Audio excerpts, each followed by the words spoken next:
So we've used the expressway, the full expressway, coming all the way to Crystal River. It's just about 10 minutes from JKIA.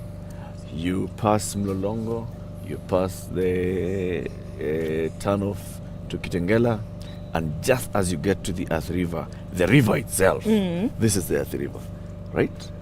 Just there, on the left as you're heading towards Mombasa, Crystal River. So there's a Crystal River Mall that's seen on the road, and then behind it is these estates, a beautiful estate, housing development, some 398 units coming from townhouses to apartments.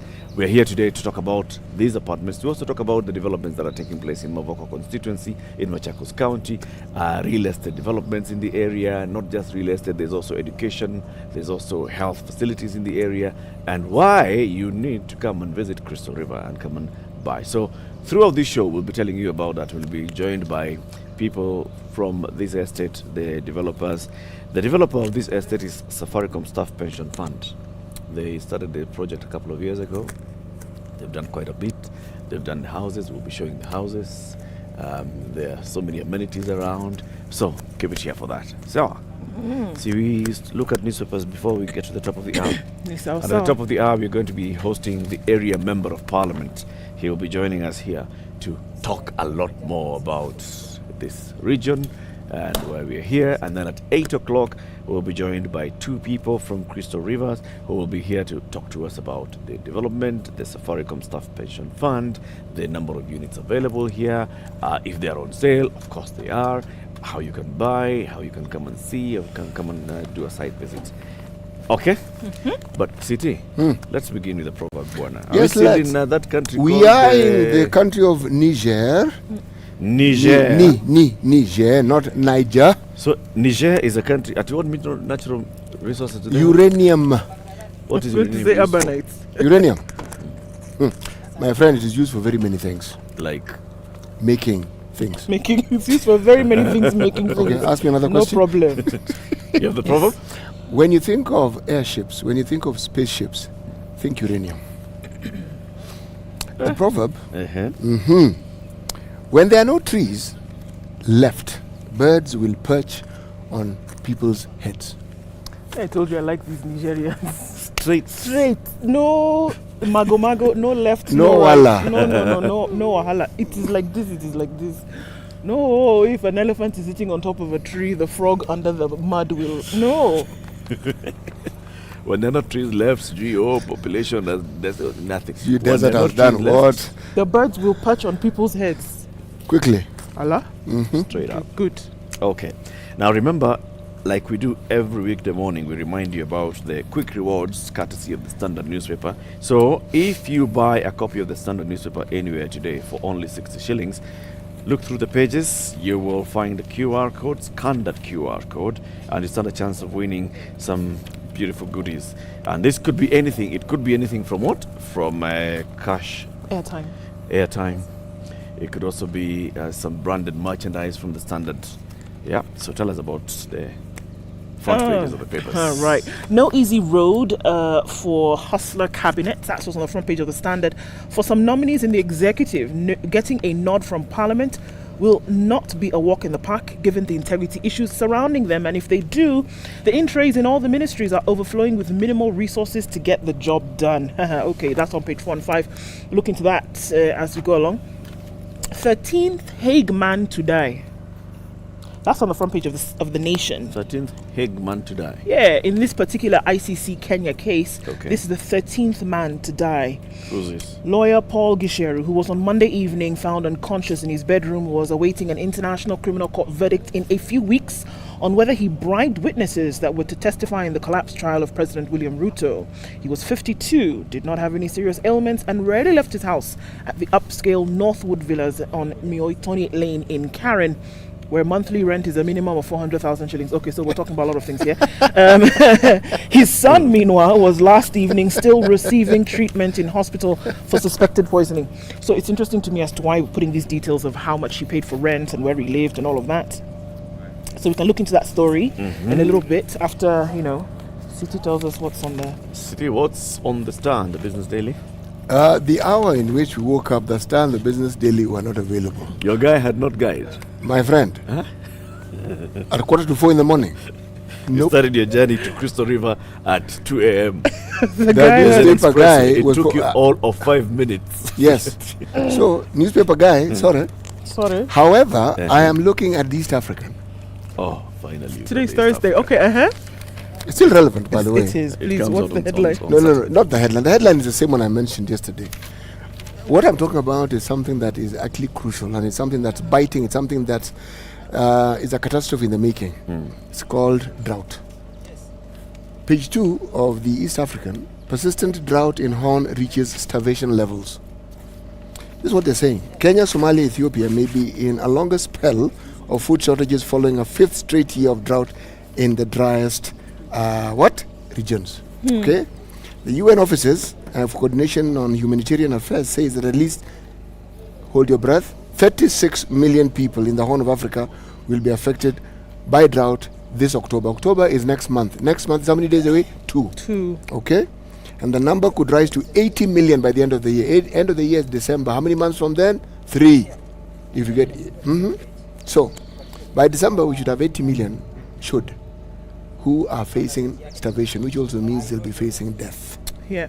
Okay,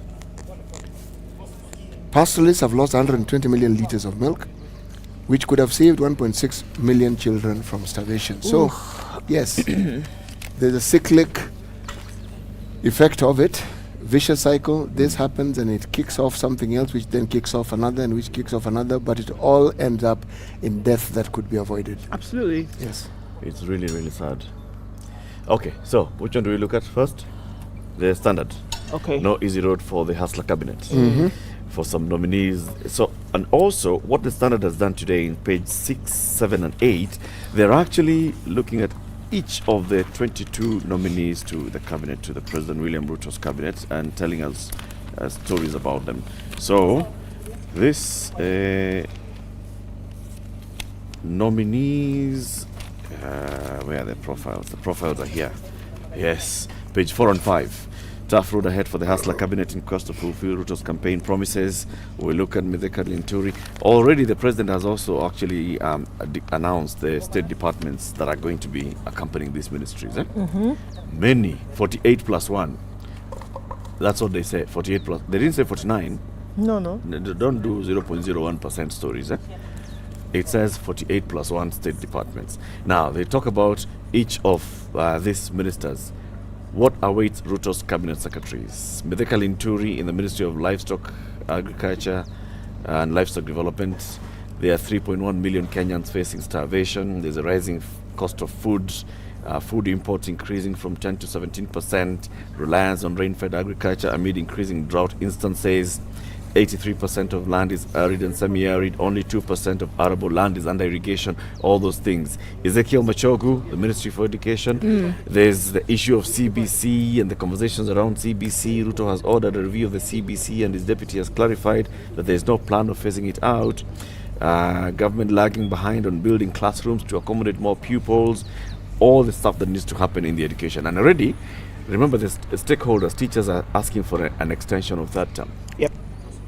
See, that term is ending, Third term ends at the end of November. There's and a they want it problem. to end in December. Yes, to ask for at least 2 weeks to enable them to finish the syllabus. Remember, we're still coming out of a very short year education-wise, so there are many issues to be dealt with here. This conversation is still about, are we going to go into January with CBC as it currently is? We're saying the grade 6s going into junior secondary school. Will they board? Will they not? Will we go?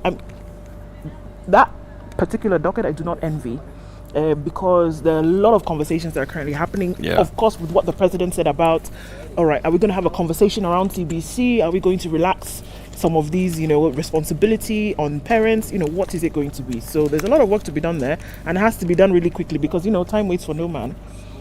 So Quite a bit to be done. And also what they've done is they've done some profiles of those little known, newly nominated cabinet secretaries. For example, looking at who's Susan Nakhumicha, who is Zakaria Njeru, who's Rebecca Bore, who's Eliud Owalo, and who's Penina Malonza. Yeah. So there are people who are wondering, huyu ni nani sijawahi msikia? There are profiles of these people in the papers. Nakhumicha inherits an ailing health ministry. She ran for the Trans Nzoia woman rep seat in the August election on a Ford Kenya Party ticket, lost to Lilian Sioi of UDA. She had unsuccessfully contested for the same post in 2013 and 2017, but lost to Janet Nangabo. So she's not new to politics. Nakumicha will be taking over from Mutahi Kagwe, who steered the health ministry during the COVID-19 period. She holds a diploma in pharmacy from KMTC, another diploma in healthcare management from Kenya Institute of Management. She has a procurement and management degree from JKUAT, a master's in procurement and logistics and supply chain management from JKUAT. After the same program, she interned at the KEMSA. She has a PhD in business management, logistics and supply chain from JKUAT. So she's worked in the health sector, and she has also worked in in the medical supplies area. Shiti is smiling. It's a beautiful day. It isn't every day one has a radio program out in the open. You don't know how just pleasant it is just sitting here watching the sunrise. Makes the mind wonder. Oh, okay. It's beautiful.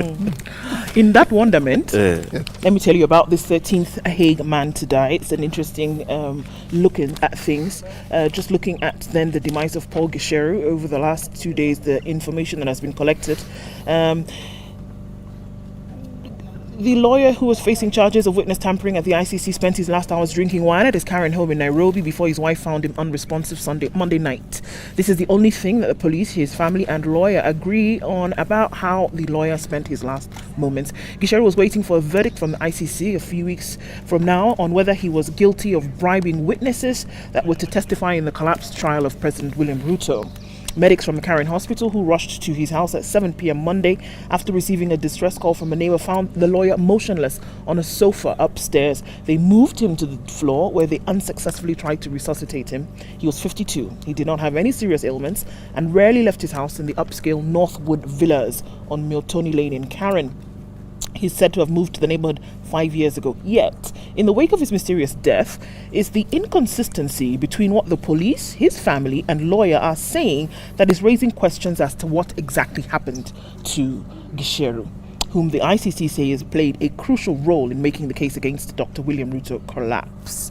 An initial signal circulated within police lines, which the nation saw, says that his 20-year-old son, Alan, who, on finding his father unconscious, told his mother that he had taken something, and upon checking on him upstairs, he was found unconscious.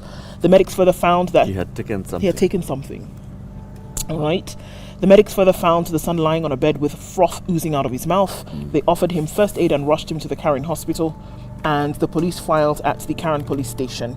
Press release issued yesterday morning by the National Police Service on the matter, however, agreed on most of the earlier explanations found at the Langata police station, apart from how he was discovered unconscious. According to the press release, the lawyer spent the whole of Monday afternoon at his home, hosting his father-in-law and his son, who is now recuperating. It emerged at one point at about 3:30, the father-in-law left the premises with the deceased driver towards Ngara as the deceased excused himself to go to his bedroom. After some time, his wife was concerned about his absence and followed him upstairs only to find him lying on the bed unconscious.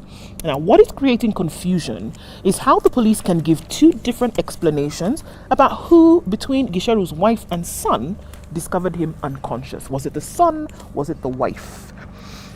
Are they two official explanations, or is it the reporter found an officer on the ground and got like hearsay, and then the other one is what has been reported on the OB?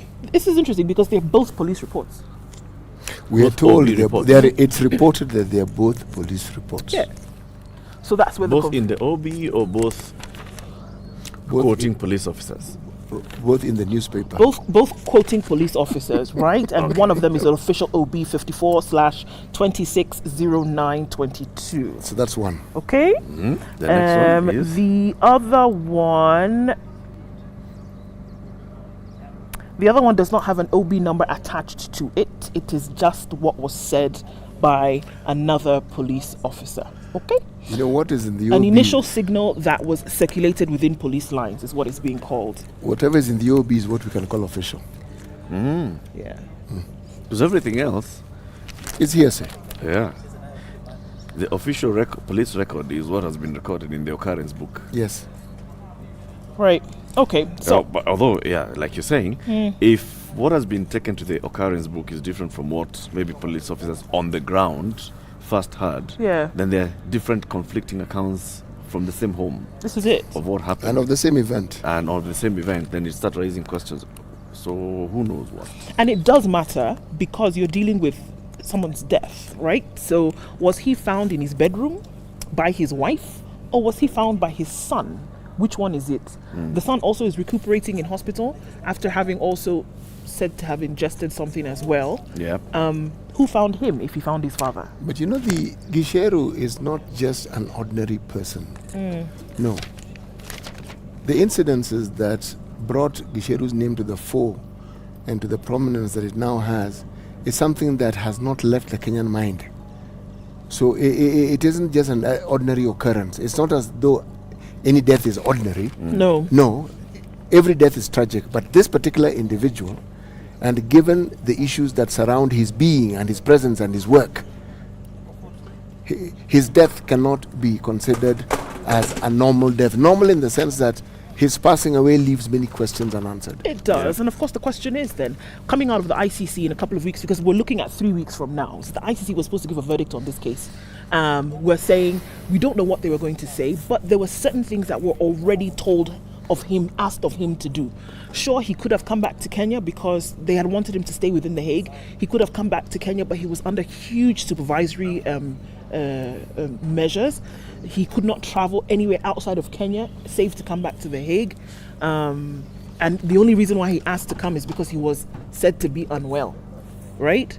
So we don't know what the verdict was going to be, but it flies in the face of suspicion, and we can't run away from that, how it looks right now. We really can't. That's true. Let's just wait and see and get what happens. Actually, now that you've mentioned that story, I remember... Here we go. Page 15 of the Standard. Raila wants Interpol to probe lawyer's death to avoid cover-up in Kenya. Azimio la Umoja One Kenya coalition leader Raila Odinga wants an international probe into the death of lawyer Paul Gisheru. In a statement, he condoled with the family and called for the involvement of international investigators to unravel what killed the senior lawyer. This pattern of mysterious and unexplained deaths, some of them gruesome and macabre, is extremely disturbing. To avoid a cover-up in Kenya, we call upon international investigative agencies, including Interpol, to lead the investigation. The ODM leader said this was necessary because the case has international implications since Gisheru was in the custody of the ICC at the time of his death. Kenya, he says, is a party to the ICC statute. He wants Interpol To check it out. Does it not come in against a backdrop of very many cases in this country that have had prominence, such as this one, where it has been argued, and it didn't start with the previous administration or the administration before. We've had cases before. The most famous one was a gentleman called Troon, if you recall, from Scotland Yard, no less. We've had others. We've had... Why do you think it is that we've ended up in The Hague? We had the option of holding those cases in Kenya. But our people, our politicians, our lawmakers said, why should we be vague? Why don't we just go to The Hague? And so we went to The Hague. And lo and behold, we are still discussing The Hague. Okay. Gisheru's family has indicated to police that a post-mortem will be done after they have agreed on the date. So this could also slow down the date for the post-mortem. Okay. This thing however, of saying let's get in an international investigator, why? We should be demanding that our local investigators find do out their what job. happens. Exactly, do your job. Saying, oh no, go and bring Interpol every time something happens. So in 2008, we said bring in international people. So all our Agenda 4 commissions had international expertise. We had Kriegler. In the Philip Waki Commission, there were people from international community. In TJRC, it had to have foreigners. We can't be relying. We cannot always be saying, let's go abroad. We can't, We but we don't do. trust our judiciary. Let's bring in a foreign judge. We don't trust our investigative agencies. Why don't we trust our investigative agencies? We're paying them for Eric, crying out loud. the process that brings about our politicians and gives them positions, that very process is overseen by, again, outsiders. Why do we have international observers? They don't oversee. International observers, they are just observing.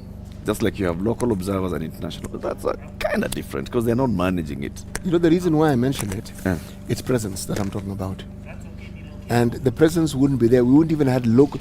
The observers is so that we can authenticate and give credence to a process that we know of. But the underlying issue here, when somebody talks about international probe, international police institutions, we are casting aspersions into the ability of our own people. And I agree with you that our people are quite capable of doing the work at hand. But they're also quite capable of being influenced. That's the problem. You see, we are talking about ICC has been influenced. Those are some of the accusations. I was rather hoping you'd go there. Eh? Yes. I was rather What we hoping should be you'd go there. demanding is that our institutions do their job in the right way. When you open a window and say, you know what, let's bring in Scotland Yard. Do we know who they're going to bring in? Let's bring in who and who. Why are we bringing them here? We know our FBI people go to train with the best. They go to train with FBI. They go to train with Scotland Yard, and then they come back here. Let them do the job here. Not only that, Eric, it's just very recently that we opened a swanky forensic lab. Forensic lab. Now, that DCI. forensic lab is supposed to do, you know, these things we want these guys to come and talk about. These guys, that forensic, and we have trained personnel who know exactly how to manage and man a forensic lab of that nature. Yes. Yes. Problem again, though, even when we have the chief government pathologist doing his job, where the problem arises and where the issue of bringing a foreigner, academically speaking, becomes a good discussion point is that anytime a decision is arrived at, Supreme Court decision being a case for comparison, aspersions will be cast. Is this really what happened? Meaning, we doubt the outcomes of the professionals whom we pay and who actually, in all reality, know exactly what to do. Yes. And know exactly what must be done. Yes. Yes. I think there's always the underlying suspicion that even the process, not just the outcome, that the process will not be carried out in an authentic manner and that it will not be carried out with integrity, depending on, what side of the divide you're on. But I think that there's just full-on doubt. And I don't think it's a doubt in the expertise of these institutions or the individuals who are within them. It's that will somebody do something then that will test the integrity of the process and then the results. It is kicking a can down the road. This whole thing of casting aspersion on your own is basically trying to introduce that doubt and public doubt, and then you say bring an international person. An international person will not come and work by themselves. Somebody will bring them. local. It just didn't we have Scotland Yard investigating things here? Ouko, the Julie Ward case, never solved. We brought in international people. What did we do? Just bring them, international, that we don't actually support them to finish the job. Me, I said, Then they go back and there's nothing. You mention international, we ask you why international. Anyway, I've got drama. You have in drama? about a minute. More than what we have? Just about a minute. Huh? Okay.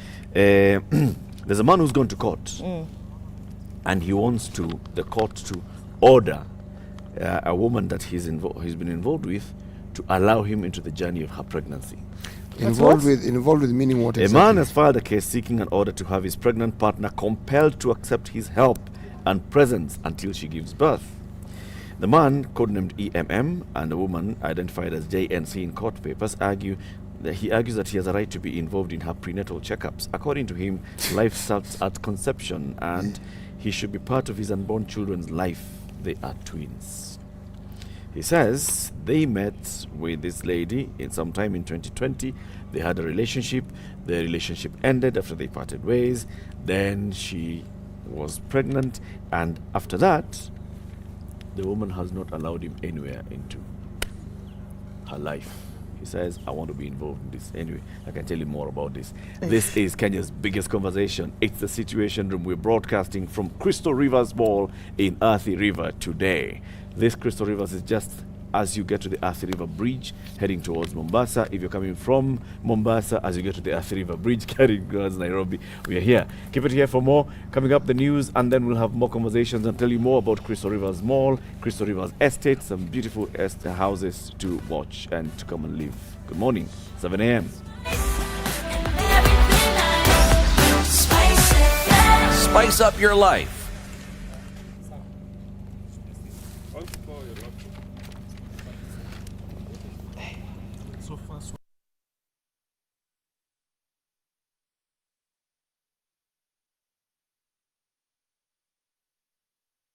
Good morning, this is Newswire. I'm Dennis Aseto. The 13th Parliament will officially start business today with the address of the joint sitting of both houses by President William Ruto. After the address, the House will reconvene on the 4th of October to debate the President's speech for 7 days. The speakers of both the National Assembly, Moses Wetangula, and the Senate, Amason Kingi, in a notice announced that the 13th Parliament joint sitting will take place today at 2:30 p.m.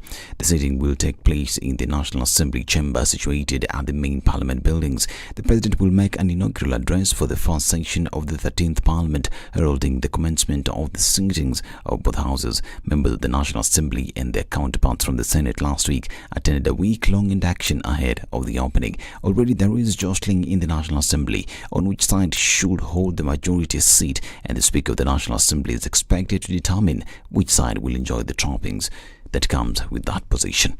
Now, over 4 million Fuliza defaulters will be removed from the Credit Reference Bureau and on the blacklist from November this year. President William Ruto, who met officials from Treasury, Central Bank, Safaricom, Kenya Commercial Bank and NCBA, said the lenders have now agreed to develop a new credit as opposed to blacklisting customers. That development is a very positive development for the millions of Kenyans who suffer great loss. They are excluded from formal borrowing, and they are also excluded from many other things. Some people lose jobs. Some people lose opportunity to be hired because when they are asked to bring their credit listing status, if you are blacklisted, then you are told you are not a very good person. So that will now redeem close to 4 million Kenyans, and I want to say to Safaricom and your partners, you're walking in the right direction. Safaricom CEO Peter Ndegwa also said that Fuliza had reduced its daily charges on overdrafts by 50%. He said the move will enable the growth of the overdraft services.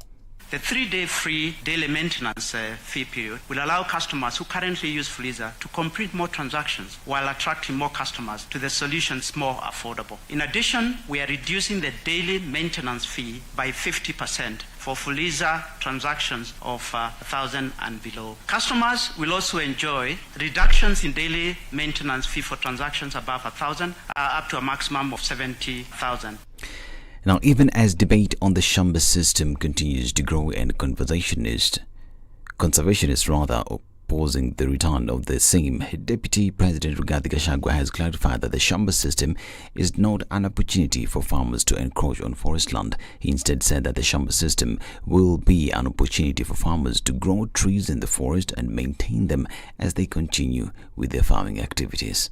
When I was in Baringo, I did announce to the people of Kenya that we have a serious program on afforestation. There is a lot of land within the forest reserve that has been earmarked for tree planting, and we are going to mobilize farmers in this old spirit to assist us to plant new trees in those areas that have no trees and take care of them as they farm until the trees are of age, and then the forest can continue growing.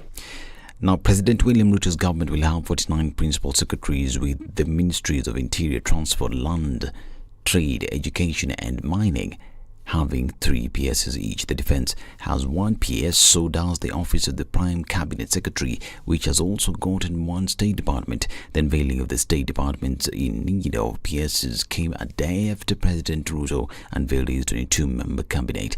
The President kicked out President Uhuru Kenyatta's entire team except for Simon Chilugui and Monica Juma. Now, post-mortem exercise on the body of lawyer Paul Gisheru, the Lee funeral home, was postponed. The exercise was put on hold to allow his two sons, who were brought to arrive and witness the procedure. The other reason behind the postponement is to allow his mother to arrive from Eldoret, where she resides. Gisheru died at his current home Monday as investigations into his death continues. The deceased was facing charges of tampering with witnesses in a case against President William Ruto and Joshua Arap Sang, the journalist, at the EACC.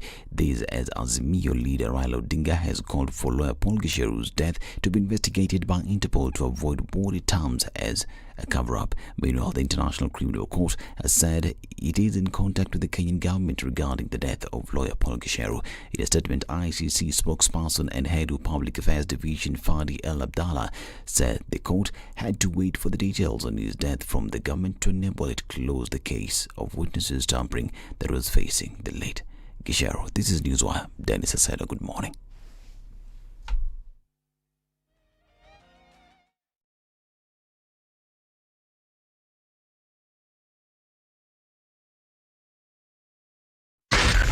Spice FM, Nakuru.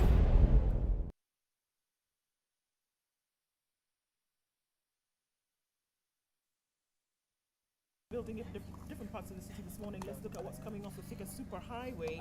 Coming then past Survey out towards Pangani. That has built up quite some as you're getting into the CBD. It's also coming off Kiambu Road, and we're looking at traffic really heavy coming out of Westlands. James Gisheru, also some traffic there as you hop on over to Wayaki Way and skip over to Westlands. Coming in from Mombasa Road, that doesn't look too bad. That traffic will get into the city without too much of an issue.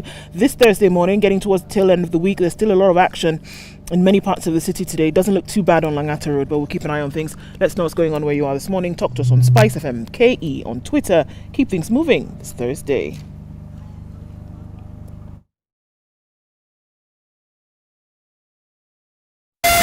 Spice FM, Malindi.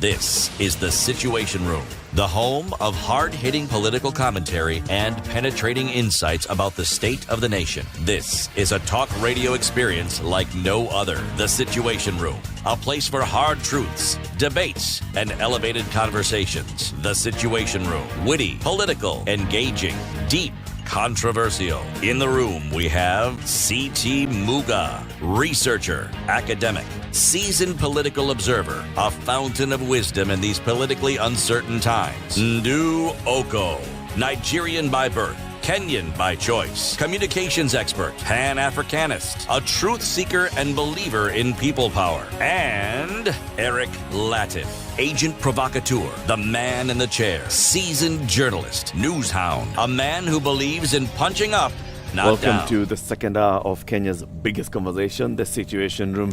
This is coming to you live from Crystal Rivers in Athi River. This is Crystal Rivers Estate and Mall in Athi River. Just about 10 minutes from JKIA, a couple of just kilometers from Nairobi, heading towards Mombasa before you get to Mavoko, just after the Kitengela turnoff, and on the bridge, at the bridge of Athi River. This is where we are this morning. It's a beautiful estate, beautiful houses, some 56 three-bedroom townhouses, some 82 four-bedroom townhouses, some apartments as well, 260 three-bedroom apartments.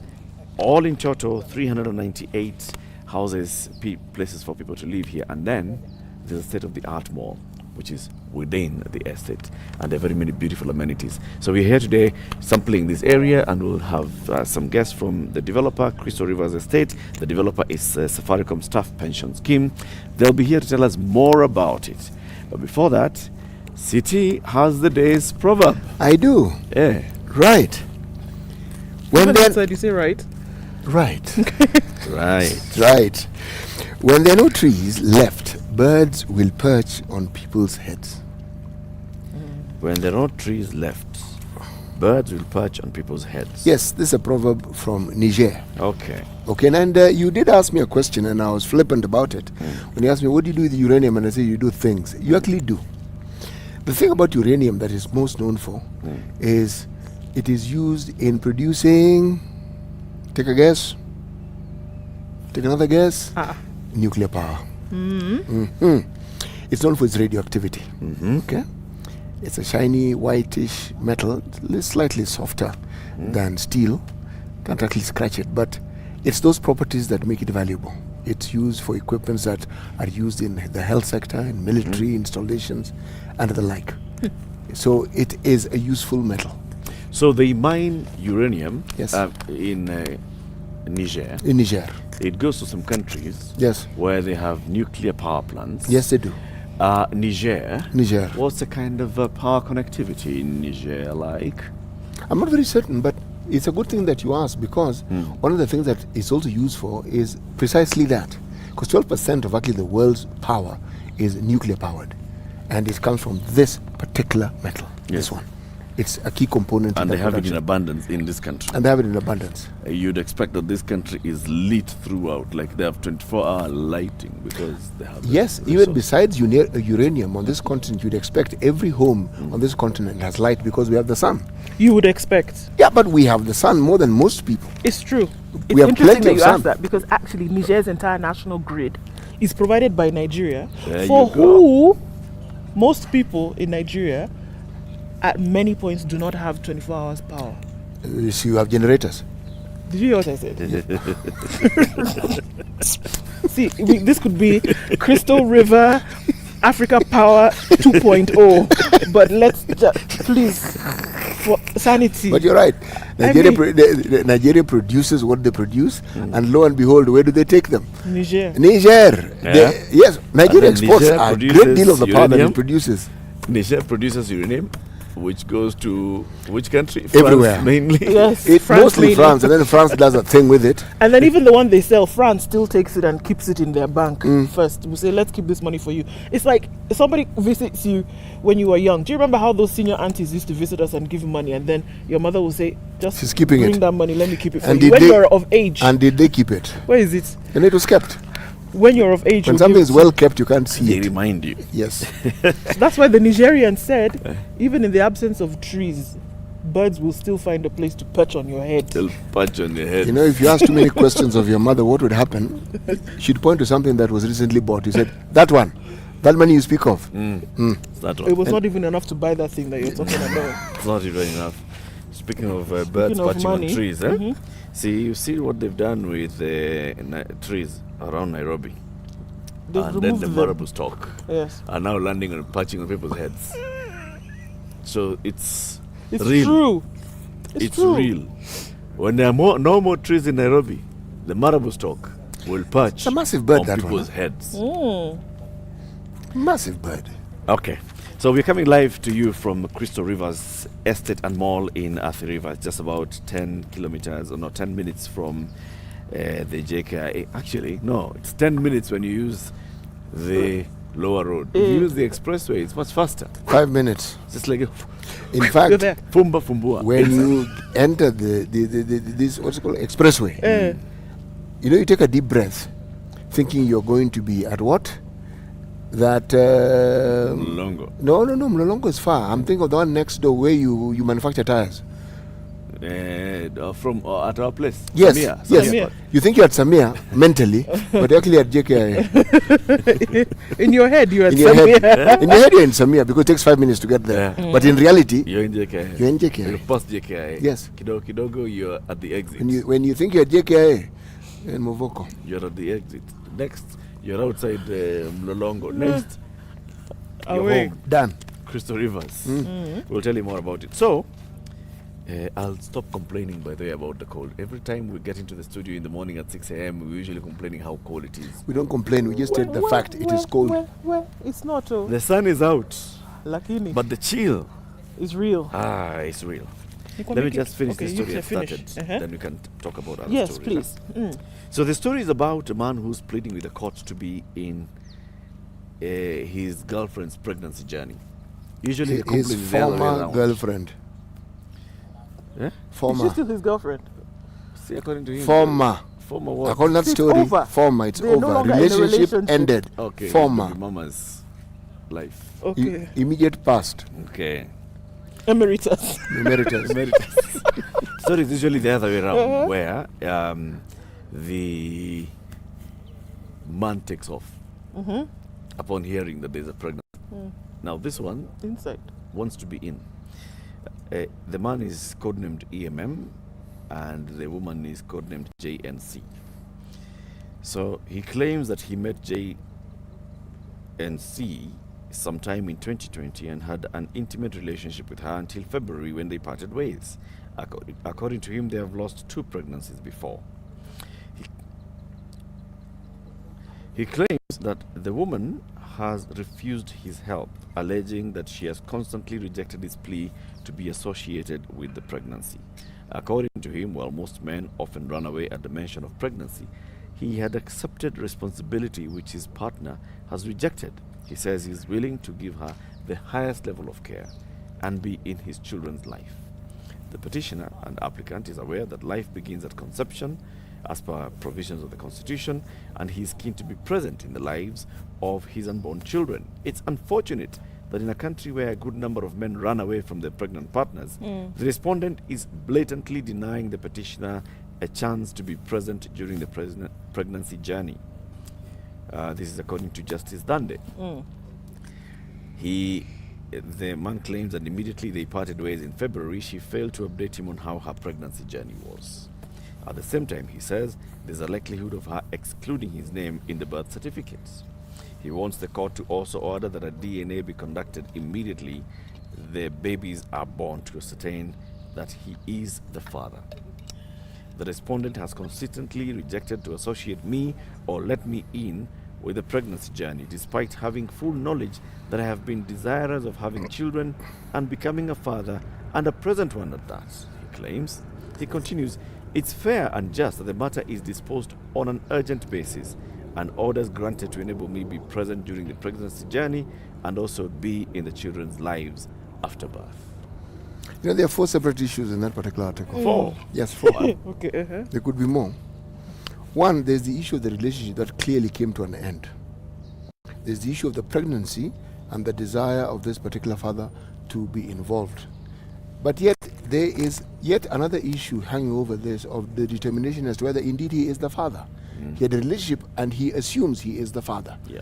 Now, when you ask for a DNA test, you brought that right in there. And then thirdly, there is the issue of when people have a relationship that has gone sour, why do you expect normalcy in the day-to-day occurrences of their lives? Why do you expect them to be relating amicably? Has the issue of why they split and whether the split was amicable, has it featured anywhere in that particular article? No, the circumstances that led to the split are not featuring. Yes, here. because if it was amicable, then everything that he says would make a lot of sense. But we don't know that. So we are discussing some cart before the horse here. Plus, if there was any kind of amicability in this whole thing, the likelihood of one party going to court then would be much less. By the time somebody's going to court to ask the court to decide on something in an intimate relationship, then they're not on good terms. No. I mean, it is clear that there's a problem there. So if Did they go to court to ask if they could have a relationship? Surely. And then for him to assume that you're no longer with somebody in that kind of relationship, and then you have told her that you want to be part of, and she says no, of course there's a problem. Things are not hunky-dory the way they were before. And according to him, this is the problem. That the problem is her not. She's carrying him. his children. It is not by force. If she doesn't want you to take care, then she's carrying the children. What is the problem? He wants to take care of the he wants to take care of the children. No, he wants to take care of the children. She's the one who's carrying them. Will you force her? No, you can't force her, but don't you think it's odd? And should we not interrogate that? I mean, even the circumstances themselves are odd. Because, as has been clearly stated in the article, the opposite is what usually happens. Yes. The guy takes cover and enters a marathon in another country and just keeps running. Okay? But here you have a situation where someone is willing to take. So, what really is going wrong? There's something about that relationship that is not being explained here. There's something else going on. And it's completely off. Yeah. There's something else going on. Because for her to. The reasons as to why she's refusing in the manner, in this way, cannot just be, well, we broke up. There's obviously something else that's going on here. It will be interesting to see whether the court will compel her to say, share everything and let's move on. Isn't it? Or have you already done it? That's why it goes to court. Yeah. Well, if the court agrees If the court agrees and he needs money and he needs to borrow, Fuliza, you know what? Reprieve for borrowers as Fuliza costs down by half. So he'll be all right.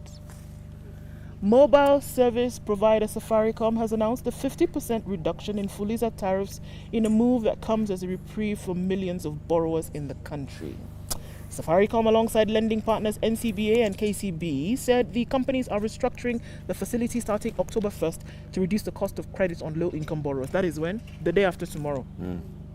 Customers making Fuliza transactions valued at less than 1,000 shillings will enjoy a waiver on the daily maintenance fees for the first 3 days. All borrowers will enjoy reductions in daily maintenance fees for transactions above 1,000 shillings and up to a maximum of 70,000 shillings. Safaricom CEO Peter Ndegwa said the changes affect 80% of the current Fuliza transactions, and he says the goal is to amend the features of the product back to its intended purpose, emergency short-term credit. This will allow customers who currently use Fuliza to complete more transactions while attracting more customers. So, since its launch in 2019, Fuliza has become the leading revenue earner by Safaricom's M-Pesa mobile money offering and continues to register significant growth in the number and volume of transactions. According to the company's latest annual report, get this, 502.6 billion shillings was disbursed through the facility in the year ended March 2022, an increase of 43% compared to the same period last year. All right. So if you're borrowing from Fuliza, you're all right. 50% reduction in terms of fees. And it's trying to make it more accessible to everybody at a lower rate in terms of interest. Something that I found interesting, that there's an article that was written by a gentleman with the name of Francis Muli, K420. It's K24, not 4K22. Either way you like it, just K. It's all right. There's 4, there's 2, there's K. K. We go. 24. Okay. I've got that one right. The title of this particular article was Ruto promises to free 4 million Kenyans from negative CRB listing by November. This was all yesterday as well. Had that conversation yesterday. Yes, I'm tying it into this one here. Yes. It was there. They were there together. The president was also at this press conference. Yeah, I've gotten all that. The reason why I'm revisiting it is I'm wondering. CRB was put there for a purpose. It's proven to be a very painful purpose. Are we saying that it has stopped serving the purpose for which it was put in place? Are we saying that it has been abused by those who are supposed to use it? Are we saying that we therefore have no more use for it? Or are we saying we're giving it a relook and saying that, okay folks, this thing works, but how can it work well for us as Kenyans? How can it work better for us? Yes, it's supposed to be a benefit, not a curse and a shackle around your neck. No. Where every time you hear CRB, you start shivering, you start feeling. Yeah, your credit score is important, that's for sure, isn't it? Your credit score is important, for how you just operate. For both of you, both you and the lender or the institution, because you want to see then what you can or cannot do. The thing is, though, that it would appear as though it is punitive in nature. That, okay, hold on a minute, where is CRB? And that's the first thing that somebody comes and asks you when you want to have a conversation about a facility. Now, I think from where the conversation has come from, what the president said is that it should not be a barrier, and it has been used as a punitive measure, as punishment for people who, for whatever reason, have not been able to honor their obligations for a loan facility. Now, can we look at it whereby we tweak it a little bit, and so let's not list you, and can you now put in measures so that you're having a conversation with your institution, as opposed to just blacklisting you and say we're not even going to talk to you until you sort out your issues. And it's opening up the space for negotiation. It's opening up the space to say that maybe your issue truly genuinely was different, why you defaulted, and then why you were listed. And I think that's what they're trying to say. Let's do with this. I think it's just extending that moratorium, because there are very many people, and now these very many people are the hustlers. Remember, we've been asking, so why is the hustler going to start benefiting? Number one, Fuliza. Number two, CRB. Those are directly impacting the hustler. So if the hustler then is told, all right, so you are getting a moratorium in terms of listing and getting a negative credit score. It doesn't mean that you don't regularize, that your loans have not been written off. No. It's just in terms of listing, which impacts your ability to access credit. That is what has been given a moratorium. It does not mean that we have said that no, you can no longer be listed. No, it's for now. Let's start again, clean slate, and you regularize yourself. We move forward. You can access credit. You can go and hustle. You can, and then start repaying and all those things. The other thing that the president had mentioned is we need to get to a point where also impacts positively on you. So if you are you have a positive credit score and a good credit score, how can you use that at the time? How can you use that? How can that be? People who were championing for the establishment of the Credit Reference Bureau, one of them is a gentleman called Omkoko with the Metropole Credit Reference Bureau. This man, we've interviewed him before, and he said, you know, when we were pushing for it, it was meant to benefit you and also benefit the lender and the other institutions. So if you're going, for example, to all these places where you have utility bills, all those should be contributing to your credit score, because they should be interlinked. So if, depending on how well you and regularly you pay your power bills, you pay your internet bills, you pay your water bills, you repay your loans, then that also goes into building your credit score. So if you go to an institution, you can say, look, I've got a AAA rating according to Moody's. Right. Yes. And so I should be able to get access to loan. If your credit score starts dropping, then it means that also your negotiation for interest rate is different. Yeah. We shouldn't all be going to a bank and the bank tells us 14%. All of you. All of you. So you should be able to gather up points, and it's kind of like gathering up points. Yes. Because of the different places in which you actually have something that you pay for it regularly, and that all of these things then should contribute to a they basket. Should all give you bonga points. Right, Yes. so exactly. So you then going saying, look, I do this, and this. I have this loan I pay regularly. I have this facility. I have this mortgage kind of thing. It should all add up to this one score, which the then CRB allows gives me you to do this. a double A. If you walk to a bank, a double A, there should be like a standard. If you have a double A, then we are talking from 12% downwards. Let's negotiate. If you have a B, then we're talking from 12% upwards. You know, yeah. so you know. And also, it should limit how much you could actually borrow. Yeah. If you're certain rating, you cannot borrow beyond this percentage. Exactly. Exactly. But also, there's the issue of the length of time you stay listed. Yes. Because, is it 5 years? Is it 7 years? Now, again, it's unfortunate that whenever you hear of listing, the thing that comes to your mind is the negative impacts of it. Because the banks look at it and wewe kwisha. Story finished. Okay? And if indeed what we're trying to say is let's give this thing a relook. Let's try and see how this system, which in itself is useful, can actually benefit both the lenders and the borrower. If that's what we're saying, then it makes sense. Then it's good. Yes. And this is what we expect to see with this hustler government. Because we've started this. The next thing we expect is how then CRB starts becoming a better thing for all of us. It's coming up to 28 minutes after 7. This is Kenya's biggest conversation. This is a situation room. The sun is out and we are all out here. We are enjoying the sun from Crystal River's estate in Athi River. This is where we are this morning. A beautiful housing estate with a couple of houses, some beautiful 3 and 4 bedroom townhouses, some beautiful 3 bedroom apartments, and also there's a wonderful state-of-the-art mall here. It's a development by the Safaricom Staff Pension Scheme, yes. They started this development, they've done, it has all the amenities, they've got a swimming pool, they've got a kindergarten, they've got children playground, they've got, beautiful cobble roads, as you can see, very well labeled and marked houses. Lovely place to be in. We'll be talking to the developers shortly to tell us more about this estate as we continue the show. Drama. This is County 012. Machakos. County 49. County 49, actually, I wonder, even as we think about the different things that happen between the governor and the deputy governor in this program by Showmax, properties like this will come up. Conversations about credit for members of the public will come up. County 49 is a fictional county. It's called Bwatela, in the breadbasket of Kenya, dealing with the intrigues of life with the people and how they will deal with their governor and deputy governor. You can catch it on Showmax for 760 shillings per month and have access to this and other great Kenyan content. Tell you what, the residents of Crystal River's estate in Athi River actually also feel like athletes already because they have jogging tracks. They can get up in the morning or whatever time of day, even in the middle of the night. We were here at 4 a.m. and there was someone jogging. Jogging and preparing yourself for the Standard Chartered Nairobi Marathon that's going to be taking place on the 30th of October.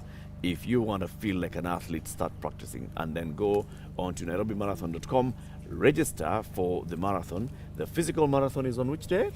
On the 30th of October. And then there's a virtual marathon on which date? It begins on the 23rd. So between the 23rd and the 30th, you can start practicing, log your times, and the last day for that is the 30th. And then you never know. You could be running virtually and you beat everybody else who's running physically. Time for a break. Let's take a look at the weather and traffic. We'll be back shortly.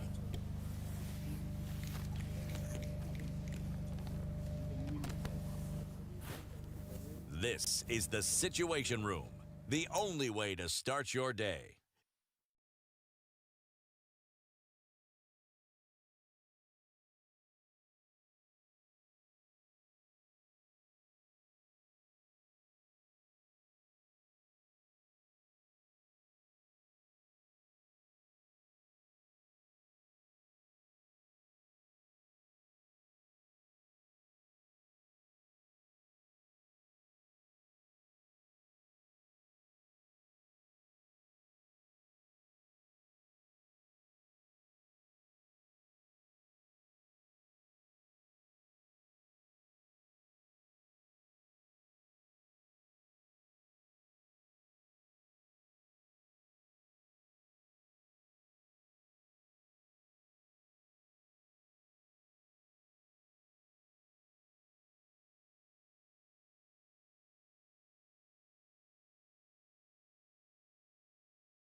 When you think about education hubs, Japan has long been at the list of preferred destinations to provide world-class programs. The Study in Japan Global Network Project and Ministry of Education, Culture, Sports, Science and Technology in Japan are hosting an online event for students and professionals looking to further their education and join master's and PhD programs in social sciences such as internal public policy and conflict studies, economics and management, and sciences such as information technology, environmental sciences, biomedical science, agriculture, engineering, and veterinary medicine. Join the Study in Japan online fair for Sub-Saharan Africa 2022 on the 30th of September and on the 1st of October by registering on 2022.studyinjapan-africa-portal.com. Don't miss out.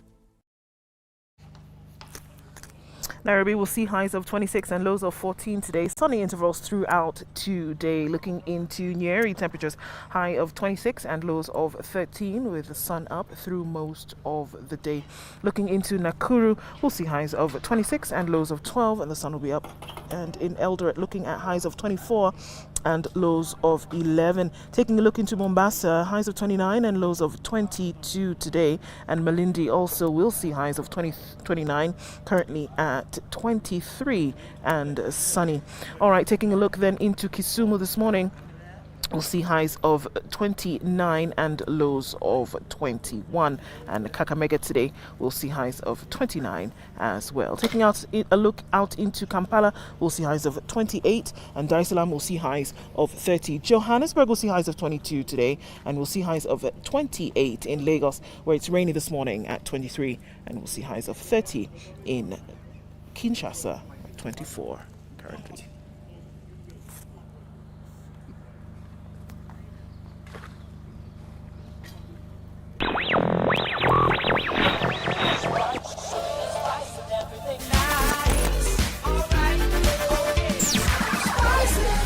Spice up your life. All right, looking at traffic situations through most parts of the city this morning is still heavy coming off Landis out towards Kamkunji. And we're looking at traffic on Uhuru Highway out into the city and then through towards Westlands. Coming off of Thika Super Highway, that has not given up. At least not for now. Heavy going towards Outer Ring, coming off of Kiambu Road, in and outbound traffic is bumper to bumper. It's the same thing on Limuru Road this morning, and it's pretty heavy then coming off of James Gisheru. It's going to take you from what's happening way back as far as Naivasha Road, touching a little bit on Gong Road, heading out towards Kitanga, and then on to James Gisheru, out towards Wayaki Way. Really busy traffic this morning. We're in traffic hour proper, and that's what it looks like it's going to be for the next 2 hours or so. Want to keep an eye on things. It's safe from what we can see for now. Let us know what's happening in your neck of the woods. Talk to us on SpiceFM KE on Twitter.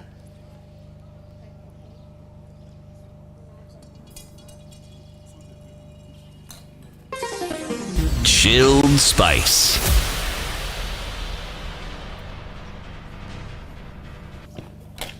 Mature, intelligent talk every morning. Spice up yourself.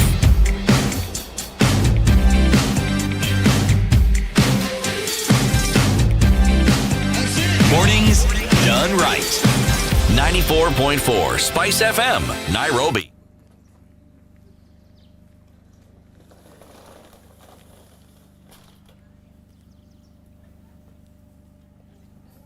All right, we are still here at the Crystal Rivers Estate in Athi River, broadcasting from here the entire of this morning, just telling you about this beautiful estate with the shopping mall and the beautiful houses. There are 56 three-bedroom townhouses, some 82 four-bedroom townhouses. There are apartments as well, 260 apartments, all in total an estate of 398 houses. Now, these are 398 homes. These are 398 homesteads. How many people per homestead? Four. Census tells us 4 people. Around 4 half like this. I do that quick math. What mathematic? 398 times 4 mathematic. 1,400, 500 hapo. Okay, hakuna watu mathematic hapa. 1,500 ni nini na wewe? So 1,500 people, right? Living in these estates. Peoples. And then there's a beautiful state-of-the-art shopping mall, which people from the estate have special access to the shopping mall. The shopping mall is by the road. This is on Mombasa Road. When you're heading towards Mombasa, as you get to the Athi River Bridge, this is where it is. Remember, when it comes to access to this area, beautiful access. One, expressway, Nairobi, Westlands. Yeah, you've arrived.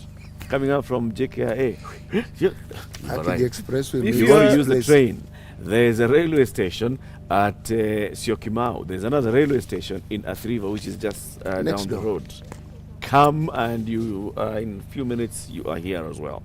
There's a dual carriageway that has been extended from Mololongo up to the Kitengela Junction. There's a project that began, how many years ago was 2017? Do mathematics? 5 years ago.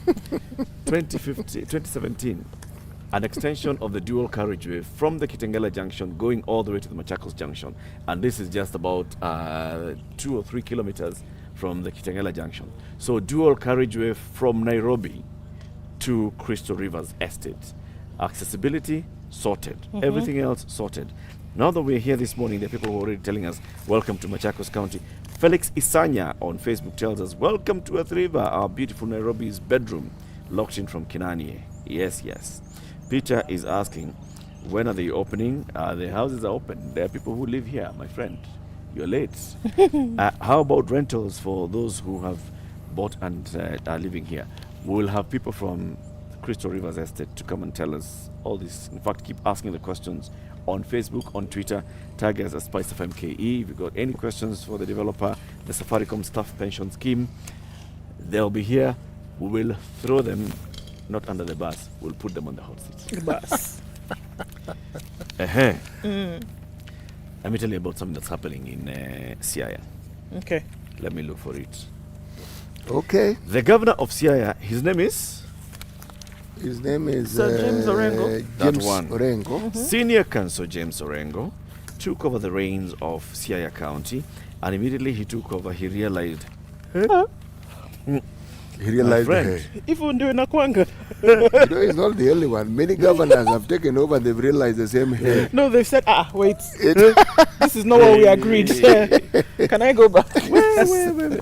So, Senior Counsel James Orango, governor of Siaya County, upon taking over office, he said, I want to know the health check of this county. Kabisa. So he picked a task force headed by former Auditor General. What's his name? Edward? Ouko. And he told Mr. Ouko and his team, please, let's do this. Please. Go and audit everything that has been happening in this county. Preliminary report is out that shows that just before the election on the 9th of August, like some 2 weeks before, some guys who are employed by the county government of Siaya, they signed out some things, signed paper here, signed paper there. Signed off some papers, some kid of 400 million like this. Fuliza. And we're talking about Kenya shillings here. 400 million Kenya shillings. Lo and behold, Out. Found its way out of the county and Coffers. into people's pockets. They were paying themselves allowances. They were paying themselves for doing the work that they had done, despite the fact that the government had already ordered a freeze on all payments of allowances and such for the country. Where is this story? I know it's doing the thing. City able to talk as I look at this film. Tell us about Siaya County. Well, as I look for the story. I had it. It was open. It was don't right worry, you here will find it. with me. The thing about you'll Siaya find it County before is that what you are talking about is something similar that also happened in the county of Homa Bay. Before the then county bosses left, we are told all sorts of, should we say, interesting things occurred. And one of the things that the incoming governor and the deputy determined was to have the same process undertaken, an audit to find out. And my friend, you know, people talk about unearthing untold things. Yes. The things that are coming out, you actually wonder, is it an amalgamation of everything that the Auditor General has been saying about these counties for all these years, which are now actually coming out because the people who are in power are saying, my friend, this is what I have found. All I can say though is this: it is a good thing in this sense. When you have a situation where somebody has conducted an audit, they can then implicitly inform you that this is what I have, this is what I'm taking over from. So I do not have, when you hear there's no money, I didn't start with money coming in and then I vanquished or vanished it. I found none. And here we are. There was no money when I was coming in. No, there was none. There was none. In fact, what I think people will find is that apart from there being no money, that the money that has become none has been utilized for matters that it wasn't perhaps intended for. And one of the things that will be staring at these new governors in their face is a certain animal that is commonly known as pending bills. It will be staring at them in the face, and it will want their attention. And the thing is that these pending bills are shepherded by individuals who provided services and goods for these counties but haven't been paid. Yes.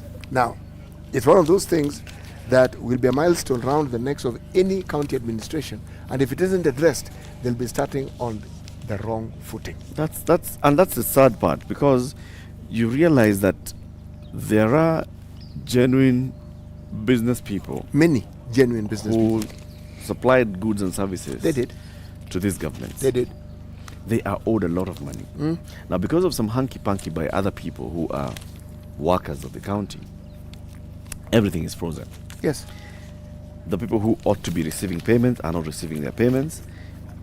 And Eric, if you're to believe everything that we hear from the counties, and for you to receive payment, there is a toll fee that you pay. A toll fee? It's toll fee. Before you pass go, as in before you receive your money. Like at Expressway? It is, yes. It started off at 20%, it got to 30%. By the time we're getting into the last phase, a year before the election, I'm told that there were places where people would ask for 70%. Meaning 70% of what? Of what you're owed. For you to be paid your money. Explain. I'm explaining. Okay, let me start from what I understand first. Yes. What has always been known as the 10% and the 20%. That one is at the point of when you are bidding, you are told, for you to win this bid, just know that 10% will be mine. So you play around with the figures that you present, so that you make sure that you factored in my 10%. Yes. Okay. That went out of the window. That is not the case. That thinking went out of the window a long time ago. That's phase one. Phase two is when you're now being paid. all these individuals, from the person who actually carries a piece of paper to take it God knows where, for you to actually get paid, it normally requires you to have your own members of staff who work for you camping there to make sure the thing moves. Every phase when it gets to, I'm calling it a toll because it won't move until that person receives money. It again won't move to the next So you're stage. paying upfront to get your money out. You're paying upfront to get it even approved. And then for it to be entered into the system so that now you can be paid, you're paying again. And then there are people who are waiting at the end of it. When you're paid, they now want you to give them money again. It is one of the most nonsensical systems you've ever come across. It's a reality. Talk to people who are vendors in the counties, and if they're listening, they will tell you that what I'm saying is not fiction. I am not making up a story. I don't get it. Yes, when I first heard it, I didn't get it, but I've spoken to people who actually do business with the county, and it is a horribly terrible experience. So let's start with what people have been forced to do. Those that just end up bending just a little bit just to say, let me get the business over the line. You've been told supply these cups. You don't start This there. cup starts no, at 50 you bob. don't start there. You start with there's this tender, There's the tender that's going to and be for you floated. to be yes, and then there's a committee that determines who it is who gets it. The tender committee. You pay that committee for you to be able to get it. If something can be divided or divvied up, you pay that you can get a portion of that tender. Okay. Payment one. So now that's where I was actually. Okay. So there's a tender committee that has floated supply of these thermal cups. That cup, yes. Okay. These thermal cups, if I go to the market, let's say I'll buy them at 100 bob. Yes. So because I know that tender committee wants a certain amount and they know it's And 100 bob. there are a certain number of They're people. saying they want 50 shillings. So I put my tender at 150. Yes. Knowing that 50 bob will go to these guys. And you Yes. remain So that I with your get 100. the tender. Yes, Yes. yes. And then, they want 50, so I'll make it 180. So they can take their 50, I make my 30, I have the cost of this thing is 100. Yes. Now I make that my is good 30. business. Yes, yes. Sindio. Yeah. I have done that. I have won the tender at 180. I have given the tender committee upfront their 50 bob. So I'm waiting to be paid so that I can recoup that 50 shillings. Yes. Okay. So my invoice is reading 180. Now take us through from that point. My friend. I've supplied the cups. Now I have I'm invoiced waiting the for county. money. And Okay, I've you paid will- the 50 shillings right, already. yes. First of all, there's a process that particular process. You have a handed invoice. Yes. There's a process it goes through. Okay? Yes. Verification. Confirm that you Yes, brought the you cups. are as you are per actually the somebody who is specifications. listed as a supplier Right, who can supply pre-qualified that. supplier. Blah blah blah. That one you check. They tick. Then it moves on to the stage where they want to find out whether there is funds. Now it's tricky. Whether there are funds or not depends on who you have paid to determine whether those funds which are available can actually pay you. It's a crazy thing. It then moves on to where now you who has an invoice can get that invoice prioritized because you're not alone. There are many other people. There are people who supplied this. There are people There who are some who supplied paid a year laptops. before you. The people who supplied 2 years before you. Some people who built a road. Yes, exactly. They all want to be paid. So now, so that you can be prioritized, you pay. Once you're prioritized, there's the question of now this particular invoice being given the necessary backup write-up so that it can actually qualify to be entered into the system. Because they don't give you a check. It goes So into the an system. invoice has to qualify to enter the system. Yeah, I'm telling you how it is deemed. I'm explaining the walk. It's not just going Meanwhile, it doesn't Capsize Meanwhile, the the office cups people are there, people are using. drinking, and I've already paid these fellas 50 shillings Yes. for everything that I'm bringing in. No. All these fellows who handle this thing as it moves along expect to be paid for it to move along. It's a process. So what was I paying All for? these people, So what did you pay the 50 shillings for? so that you can walk So this that you can journey. supply this cup. So that I can start walking. Yes, Hey, and then even to walk again. you pay to walk. Pay. Every phase you walk, and then when you walk the point where you're in the system and the money actually ding, hits your account, there's somebody waiting for that money when it hits your account for them to receive theirs.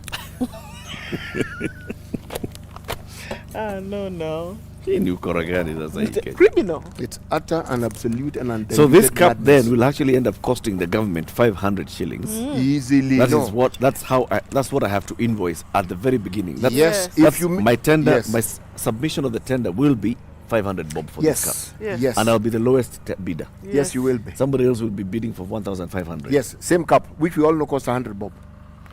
Why do you find And it at the surprising? very end, I may end up only making 5 shillings. Yes. At the very because end, I've given everybody. Oh, by the way, at the very end, I've and paid please everybody. allow me just to add a clincher to it. There's KRA waiting for you. But I've only remained Oh, with and 5 KRA shillings. will, of course, be for 500. No, then they look at the amount. That 500. No. That's what they're going to tax. They're saying Yeah. you've remained Income with 5 tax, shillings. 500. They've not Yes. taken their money Yes. No, KRA want their money. yet. And they've not taken it by the time you're remaining with 5 shillings. That's what I'm saying. You're no, going at a no, loss. no. It hits your account. That's when they know you've been paid. Yeah. Before that, they Yeah, haven't they been don't paid. know. Revenue, 500 bob. Okay? So now start accounting for this 500 bob. Declare your interest at the end of it. They don't care who you give money. Them, they know it's 500 bob. They're going to tax that 500 bob. And you actually have no money. You only have 5 bob out of But that actually, 500 you're in bob. debt. But of course you are. So even all the the truth of the matter is these huge numbers that we saw the other day, 600 billion shillings in pending bills that counties collectively are supposed to be paying out. Do you know that the people who are waiting for this money actually are not doing so with any kind of enthusiasm at all? Because You've given up. you've waited for years. This is not And month then story. remember, this is years for me of to pending supply bills. this cup at 500 bob, and they wanted 1,000 cups. I took credit. I had to go and take a loan. Yes. And The you've bank- been paying the that bank loan. is not part of all these the bank stories. doesn't want to know whether County 049 Actually, there's paid you. the real sadness in this story is not even what we're discussing. People die. Stress. Yes. I know people who've died. Not that I think I know. I know people who have died. You were doing a 200,000 shilling business. The county came in and you suddenly moved up and you've got an 800,000 shilling business and you feel, yes, this house which you struggled and built, let me give it to the bank. That house goes. Boy. So you mortgage your house to finance your business. Yes, it goes. Got the goods from who also want their money and they haven't been paid. Then you fall sick and you go to hospital. My friend, the tales of woe around the people who've been doing business in the county, they are immeasurable and they are tragic and they are sad.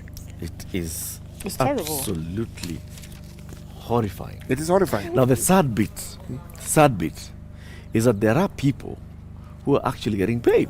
Yes, they are. They are fast tracked. These people work in the organization. Yes, they do. We've seen them. Yes. You're a cleaner in the State Department for Correctional Services. Yes, we've seen You them. are also a supplier for food into the prisons. Yes. Yes, we have. Because you are that in the system, so you know how to get your file, your invoice to the top. Yes. You get paid. Yes. You go and buy apartments. Car from the You showroom. see, Like you that. See you see those People like Crystal Rivers will want, of course, for you to use proper channels of paying. But there are people who say, I cash, have cash and I want 4. let By the way, you need to bear in mind that in many instances where you hear like the story of the cleaner who did this and the other, that's something internal. For it to move that quickly, chances are it's the people who work there and they work, all those companies, everyone who's in that system that ends up with you being paid is involved in it. So they're paying themselves really. So why shouldn't they move quickly?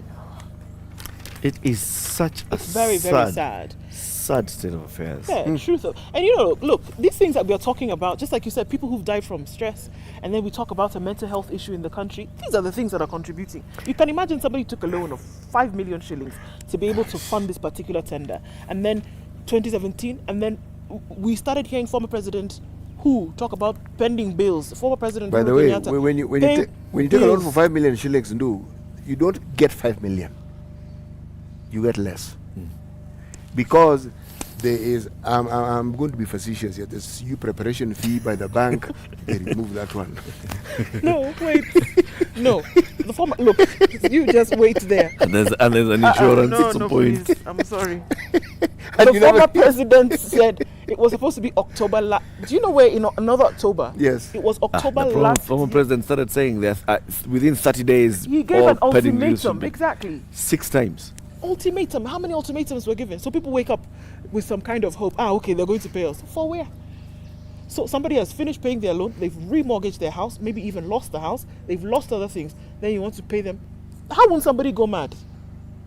How won't somebody lose it? Seriously speaking. And the bank, by the way, have a system. It's not that somebody's coming to talk to you how much you owe. It's a system. Right?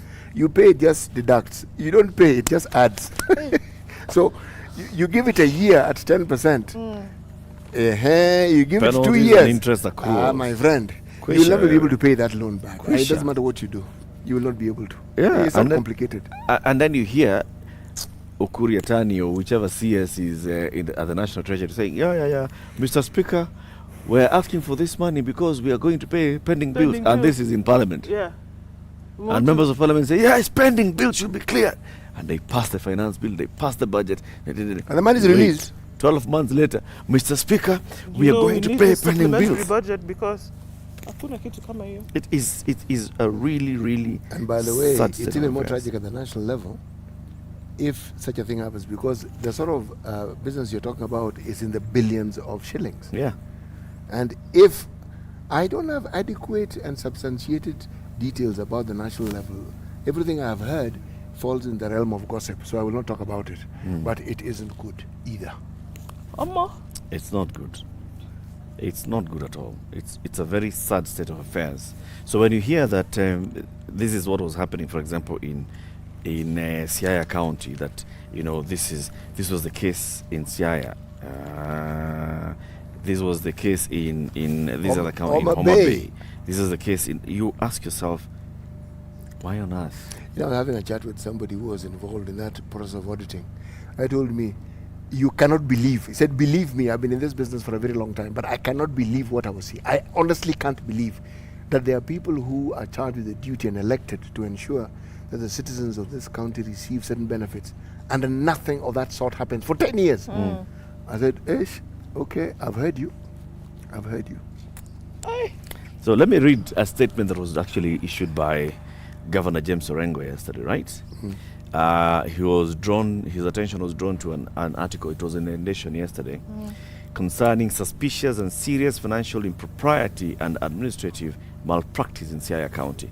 This is not news, the governor says. It justifies the step that we have taken to carry out a thorough and comprehensive forensic audit led by a team of experts. This is the only pathway towards eradicating endemic and systemic corruption in Siaya. Indeed, without mincing words, the treasury in Siaya is rotten. The public is aware that the Ethics and Anti-Corruption Commission is also conducting investigations of cases of misappropriation within the county government. That's the right thing to do, and it must be expedited. We have stopped payment of pending bills until verification and confirmation, save for cases of essential services and emergencies. No procurements are being undertaken or new contracts being awarded until we are done with the application of prompt and effective interventions. The county treasury is directed not to pay or engage in any financial transactions without my direct authority until advised otherwise. I want to assure the people of Siaya, nothing will be spared. No stone will be left unturned. What are all those other words? Nobody will be spared within the context of a comprehensive and decisive strategy. Fall under the long arm of the law. Those ones. I only hope some 400 million shillings in the story. I'm sure other governors will issue such statements, but my only hope is that it isn't a sort of statement that precedes what I call a shake-up, meaning you have appointments to make. I am not saying that this is what they are doing. I'm saying I hope it is not what they are doing. That this is an opportunity for people to come and see you, to lobby for jobs. It isn't an opportunity for vendors to see you, to lobby for work. Yeah. I am hoping it isn't that, because other governors will not speak of it, but they will give the sort of impression that that's what they're doing. Again, I'm hoping that it isn't an opportunity for them to carry on with the same thing that has been happening before, by hoodwinking us, that they are starting on a clean slate and yet they are not. And I'm hoping that what I'm saying is only a figment of my imagination and that it isn't true. When we saw new governors coming into office in 2018, we saw the same thing in 2017. We saw the same thing. The new governors who took over, our county was run bad. Clean slate. Now we have new governors, Siaya being one and others. Same story. And you ask yourself, so were these reports contained in Auditor General's reports? Did they appear anywhere? Did Mr. Orango come across these reports when he was a senator for 2 terms? When you go and say, oh my God, Siaya is rotten. You did not be and you're saying it's not new. You knew what was going on. Yeah. But you've been in positions of influence as a senator. And the function of the Senate was oversight. Oversight. Yes. As a senator. How many times as senator did you raise up these issues which you say are not new? Yeah. How many did you say? Because that's your county. Exactly. And it was your mandate to raise issues regarding the county. They are not new, so you knew about it. Yes, and what did you do then? What did you do about it when you had the oversight role? Now, you are the one in the executive seat. Do we trust that you're going to do anything different? Is that valid not question. is that not the 1 million God knows what currency thing? Use whichever currency you want. but that We is shall actually a wait and question. see. We shall wait and see. This is the Situation Room. This is Kenya's biggest conversation. It broadcasts from Nairobi, but today we are in Athi River, Mavoko constituency, Machakos County, Crystal Rivers Estate.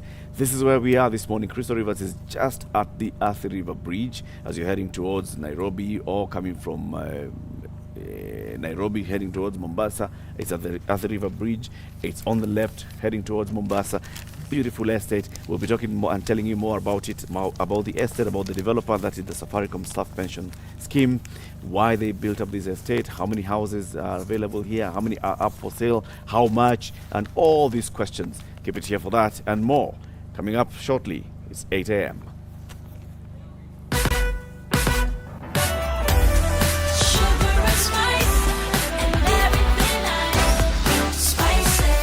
Spice up your life.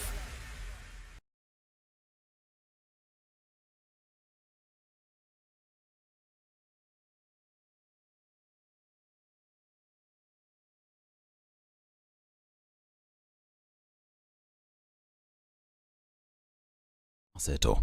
The Azimio la Umoja One Kenya Coalition Party top brass has accused the Supreme Court of failing to satisfy the basic requirements of a fair trial by disregarding their evidence. In response to the full judgment issued by the Supreme Court on Monday, Azimio leader Raila Odinga took issue with the court's findings, even as he questioned the validity of the elections and the language of the bench. Raila noted that evidence of illegal conduct by Venezuelans and related technology failures, lack of integrity, and the 50+1 threshold questions were all brushed aside. In a joint statement with Martha Karua, Raila accused the court of citing IEBC chairperson of Fuliza Bukati's illegal conduct and, on the other hand, excusing him despite what they termed as glaring violations of the law. Raila added that it is unthinkable that structural reforms of the IEBC as cited by the court could have led to a free and fair election, adding that the outfit will continue pursuing justice. Now, Kenya Kwanza members of County Assembly in Nairobi have now threatened to block today's scheduled swearing-in ceremony and the consequent elections of Speaker after their candidate Benson Mutura was disqualified. This is after the Assembly's clerk Edward Gishana reported that only 2 candidates made it to the final list from the initial 9 after the 7 failed to submit all the required documents. Waithaka MCA Anthony Kiragu, however, read mischief in the clerk's move, accusing him of bias. Kiragu said they will make sure that no business is conducted today until the issue is resolved. We all know that the advertisement for Speaker was done on Friday and the last day to return the documents was Monday at 9 a.m. It is not possible for somebody to have woken up, applied for any government document and gotten it by 9 a.m. And we want to express our disgust as Kenya Kwanza, and we are going to fight this. We are going to tell them this is not the Kenya they knew. This is not the time where they were imposing leadership. This is not the time where they were imposing speakers and doing all manners of impunity. This is a new country and we will not accept that. Former Nairobi County Assembly Deputy Speaker Ken Ngondi, who is ODM's Speaker candidate, has been cleared to run for the race. Now, the Ethics and Anti-Corruption Commission has launched a probe on a suspected theft of public funds by 5 county workers amounting to 196 million shillings in Isiolo County government. The 5, reportedly working in the Finance and Economic Planning Department, were allegedly used as conduits to channel the money and later shared among other county officials. A statement by EACC has revealed that the workers received the money in 5 separate installments between 2019 and this year. And Uganda's President Yoweri Museveni has ruled out imposing a lockdown to contain the highly contagious Ebola virus, saying the country had the capacity to contain the outbreak. Ugandan authorities declared an outbreak in the central district of Mubende last week after the country reported its first fatality from the virus since 2019. In a televised press briefing, Museveni confirmed that the caseload stood at 24 with 5 confirmed deaths. He added that some 19 people classified as probable cases had also died, explaining that they were buried before they could be tested for the infection. He vowed not to cordon off the affected region, saying the country was well equipped to contain the virus. These as the Kenyan government and the health department continues to stringent measures to put in stringent measures at the border post to make sure that the disease does not get into the country. Now, an Israeli raid targeting alleged militants in a West Bank flashpoint killed 4 Palestinians, including the brother of a man blamed for a deadly attack in Tel Aviv. The violence was the latest in the Hid Jenin in the north of the Israeli-occupied West Bank, an area that has seen near-daily clashes between Israeli troops and Palestinian gunmen since an escalation that began in March. Jenin Deputy Governor Kamal Abdul Al-Rub said the raid was the most violent that the occupation army has carried out since the start of the year. The Palestinian Health Ministry recorded 4 deaths and 44 wounded by live fire in the latest Israeli operation. Among them was Abed Hazem, whose brother Rad was named as the killer of 3 Israelis in a shooting spree in Tel Aviv's busy nightlife district in April. This is Newswire. I'm Dennis Aseto. Good morning.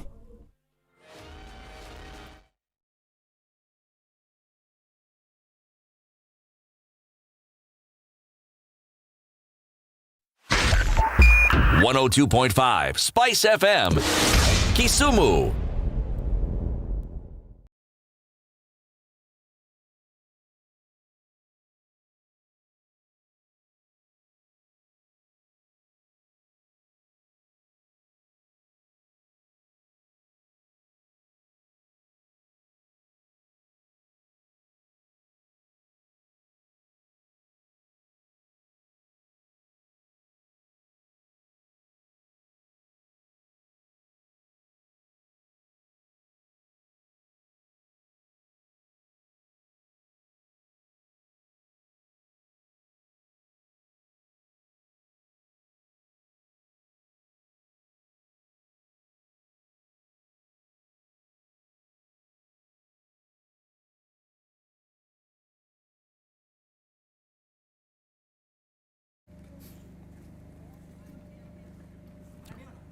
All right, a few minutes after 8 o'clock, and we're looking at traffic is building up into many parts of this thing off. It's really heavy coming into town, and what's going on Wangari Maathai Way, that's also pretty busy as well. Uhuru Highway will be crazy at all your junctions getting into the city. James Gisheru has now picked up quite some coming off of Naivasha Road, connecting with Gong Road. Also looking at traffic then going on to Gitanga out towards Mzima Springs and then connecting with James Gisheru. Doesn't look too bad on the Red Hill Link Road, but we'll see some traffic as you're getting then into the city via Westlands. The Mombasa Road has looked great for weeks, continuing in grand style. Coming off Langata Road, also getting into the city, that looks all right for now. Keep your buzz about. Let us know what's going on where you are. SpiceFM KE on Twitter. We want to keep things moving this morning.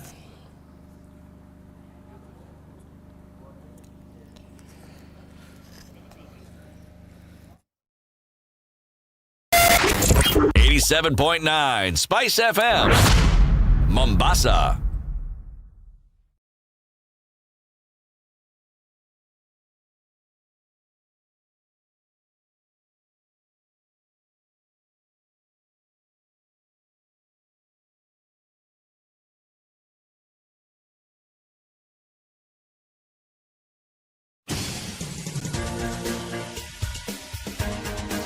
This is the Situation Room, the home of hard-hitting political commentary and penetrating insights about the state of the nation. This is a talk radio experience like no other. The Situation Room, a place for hard truths, debates, and elevated conversations. The Situation Room, witty, political, engaging, deep, controversial. In the room, we have C.T. Muga, researcher, academic, seasoned political observer, a fountain of wisdom in these politically uncertain times. Ndu Oko, Nigerian by birth, Kenyan by choice. Welcome to the third hour of Kenya's biggest conversation. This is a Situation Room, broadcasting on Spice FM, on KTN Home, live streaming the show on YouTube, Facebook, and our website www.spicefm.co.ke.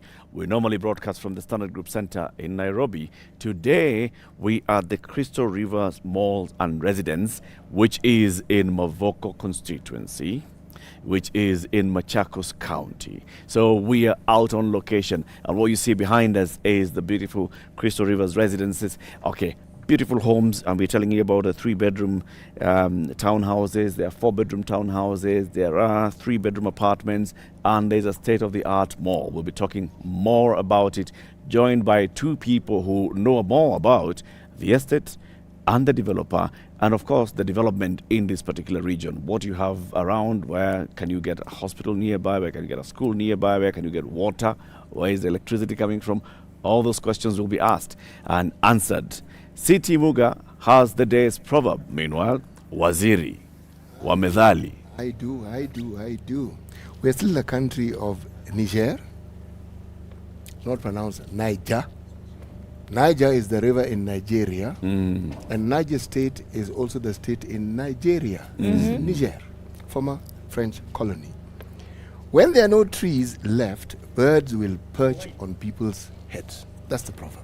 When there are no trees left, birds will perch on people's heads. Now, trees by their very nature don't left themselves, okay? They tend to be cut down. So when you cut down trees willy-nilly, hapa, there and here. Humble. Yeah, precisely. That is precisely what happens. Forget the greenhouse effect and you weather change effect. What is that other thing called? That one you said. Yes, this climate change, not weather change. Yes, I knew it has something to do with the change of the weather. Wow. Okay. Yes. Birds perch on people's heads. Birds tend to perch on trees, and if there are no trees to perch on, they'll look for an object that they can perch on. Yeah. The head is not a bad sport. Okay. Yes. There are trees left around this area of Crystal Plenty, Rivers. and I can see them planting even more. Mall and residence. There are trees. There are trees that are actually also being planted. There's a whole lot of greenery going on and greening of the estate that's taking place. Of course, you have to expect that when you have a new development, and some trees have to come down and others have to remain. And when people move in, the first thing that they want to do is they want to green their space. So people come and plant trees, people come and plant flowers, and they're doing hedges, and it's already looking beautiful. Anyway, let's welcome our guest this morning. Judy Muiruri is a sales and marketing manager at Crystal Rivers Mall and Residences, while Moses Kemibaro is a founder and CEO of .Savvy. We want to talk about real estate development for fine living. Judy, good morning. Thank you for having me. Welcome to Kenya's biggest conversation. Welcome us to Crystal Rivers. Oh, we're in your house. No, you are the one to welcome us now to Crystal Rivers Mall and Residences. Karibuni sana to Crystal Rivers Mall and Residences. The crew of SpiceFM and the nation at large, Karibuni sana. We are live on location. As you can see behind me, this is what we are selling. Behind you is the location. Okay. Yeah. Moses Kemibaro, good morning. Good morning. Welcome to Kenya's biggest conversation. Thank you very much. And it's nice to be with you, Eric, once again after a long time. Many years, man. It has been. Yeah. It has been. Huh? You know, you're getting closer to CT. Last time we were together, we were age mates. Oh, wow. It's a beard. It's a beard. Eric, I would have you know, I've known this gentleman longer than you have. Just so that we can set the record straight. Were you age mates then? No. Now you are. I was an older man. I still am an older man. Yes. In fact, I'm a really older man now. No. CT, you're still young. Oh, come on. Flattery will get you everywhere. Come on, CT. Come on. So we also have a camera that's actually doing the roaming, getting into the house and showing you the house and the interior of the houses. Judy, of course, will be telling us about the various sizes of the houses, the various amenities within the houses. You have the 3-bedroom townhouses, 56 of them, Judy, right? Yes. And then we have 4-bedroom townhouses. How many? 82? Yes. 82 4-bedroom townhouses. We also have apartments, 260 3-bedroom apartments. Of course, when you talk about all these things, there's the difference in size in terms of plinth area, square meters, and square feet per house. You'll tell us more about that as well. But let's just start from the very beginning. Who's the developer of this estate? Okay, this estate was done by Safaricom Pension Scheme, and it was a visionary to create a timeless community with all in-house amenities, including a mall. One of a kind, only on this Mombasa Machakos Highway. Yeah. Why Safaricom staff pension? What made them decide to go into real estate? I mean, they are a staff pension scheme.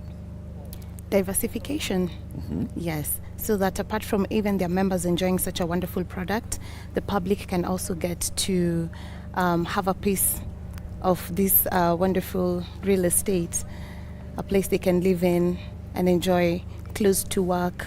As you're aware right now, there are a lot of industries that have moved on this side. There are a lot of corporates on this side. So yeah, it serves as it's such a convenience to for not only the staff to enjoy the benefit of this, but also the public to get to enjoy the same. Yeah.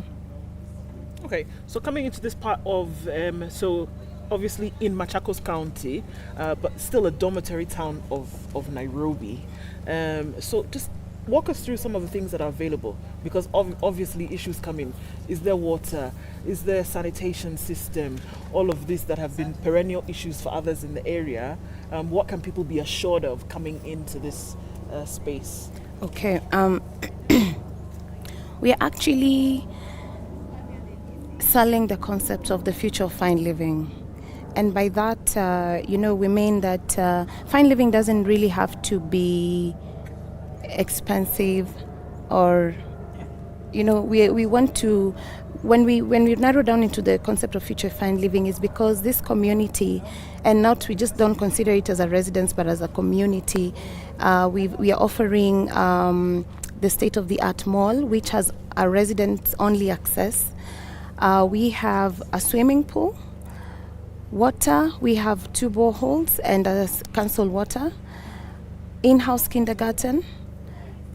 We have a generator for backup.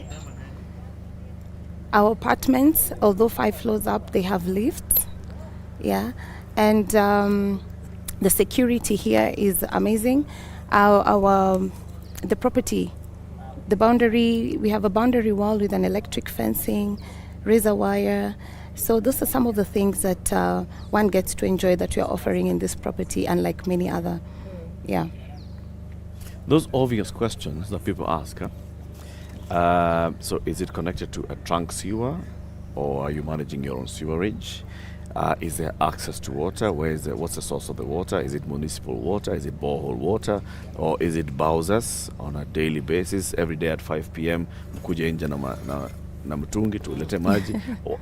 Let's start with the obvious, the most direct one, water. What's your source of water? City Council, Mavasco, and borehole as backup. So there's Mavasco. Mavasco is the Mavoko Water and Sewerage Company. Yes. So it supplies, and there's a constant supply of water. Or is it a regular supply? Yes. Currently, it's at least 3 times a week, but we are getting into regularizing it. By the time there'll be more occupation, that will be flowing, and we also have 2 boreholes as backup, and we also have water tanks for storage. Borehole, there are people who will actually tell you that around this area of Mavoko, there's salinity as a concern. So is there treatment of the borehole water? Yes, they have a filtration system. Yes. And also does the desalination? Yes. Okay. So inside the house or one central? One central. Okay. Then the second bit of the issue is on sewer. So what's the sewer system like? How do you handle sewer? Is there a biodigester, or are you connecting to the trunk sewer that is managed by Mavasco again? Yes, actually we do have a biodigester treatment plant. Yes, that's currently working very well for us. Yeah, so that's not a major concern. All right. We'll talk more about the estate, of course, and you'll give us the details, the nitty-gritties. Moses, Yes. Dotsavi and this Crystal Rivers Mall and Residences, how are they connected? So Dotsavi is working in partnership with an organization called the BSD Group. We are consortia that were selected to work on this engagement to try and amplify and create visibility around Crystal Rivers. As you know, it's a very exciting development. It's one of the few that you'll find in the country that's a mixed development with the mall and all these extensive housing options that are available. So over the last 4 or 5 months, we've been working very closely with the team and Judy to ensure that people are aware of what we are doing here, what is available to them. We're looking at reaching audiences not just in Kenya, but globally through various digital platforms. We have a website at crystalrivers.co.ke that provides things such as virtual tours, detailed information, fact sheets on what is available here. And more importantly, we provide a point of reference that people can find online that allows them across all the different social media to understand and appreciate what is available here at Crystal Rivers for them. We see also a very, very big opportunity with the diaspora segments. We are reaching, people in North America. We have inquiries coming from the UK. You may know Saudi Arabia is now, I think, the third largest remittance market to this country. So you can start to see the opportunities for Kenyans in the diaspora to invest in such a secure and practical real estate opportunity. If you were to give a snapshot of that, and let's say that you are talking, because I think also, just before you go into some of the other nitty-gritty of what's available here, the diaspora has come into this conversation in terms of investment in the country, over, the last few years. So what is available here? What is available in terms of an investment? What would you really be investing in at Crystal River? I think when you look at the way Crystal Rivers is set up, it's quite unique. And I think Judy talked about some of the salient points. But the fact that you have this fantastic infrastructure, the water sources, we have up to 3 different ways of getting water here. It's very secure. You have the recreational facilities like the swimming pool and the clubhouse. And then, of course, you're attached to a mall, which means you have access to, the supermarkets, you have all the gyms and other facilities that will be coming on stream by the end of the year. And suddenly we find a scenario where basically, if I was investing in this location, I know that, for instance, that the prices of the investment are going to remain strong. The proximity it has to schools and other facilities within Athi River and this area is close. You have the SGR, you have the airport, so you have flying in from North America. I jump in a Uber and I'm here within 10-15 minutes. All these conveniences I don't think exist in any other kind of real estate development on this particular portion of sort of the Nairobi and the peri-urban aspects of Athi River. So I think it's quite unique in the sense that it's so much value, so much convenience, so much capability within one location, that it just seems to me that this would be a unique investment opportunity that has so many value adds that you typically don't get in some of the other locations in this area. Whenever one hears of developments such as this one, the thing that is preeminent in the advertising is the buying aspect. Now, when you say buying, what options do you have for people who wish to buy? I haven't gone into renting. I'm just talking about buying first. I'll be coming to renting later. But for now, what options do you have for somebody who wishes to buy? Okay. Judy, you can take that. Yes. We have 3 types of properties here. We have apartments. They're all 3-bedroom apartments, master and suite. We have now the 3-bedroom townhouses, and we have the 4-bedroom townhouses. The 3-bedroom townhouses being all en suite with a DSQ, and the 4-bedroom 2 en suite, 2 shared with a DSQ. Yes. Okay. These are the options we have. Okay, now, I want to pay, okay? There's this business I'm doing and they've paid me a lot of money and most of it is in cash, okay? Can I just come with pickup full of cash and tell you, this one you've told me is how many million? Okay. If you have 10 people counting, you'll find I brought you that 11 million. Yeah. Or if, say, for instance, I say, look, I don't really have that 11 million, but I have 11,000. Now, is it possible for me to live in that house, and as I'm paying rent, I'm also paying for it? These are the options that I'm thinking of. Yes. What do you have in place that gives people that diversity and the element of option when it comes to actually paying for the acquisition of the property? Okay. Currently, we do not have a rent-to-own option.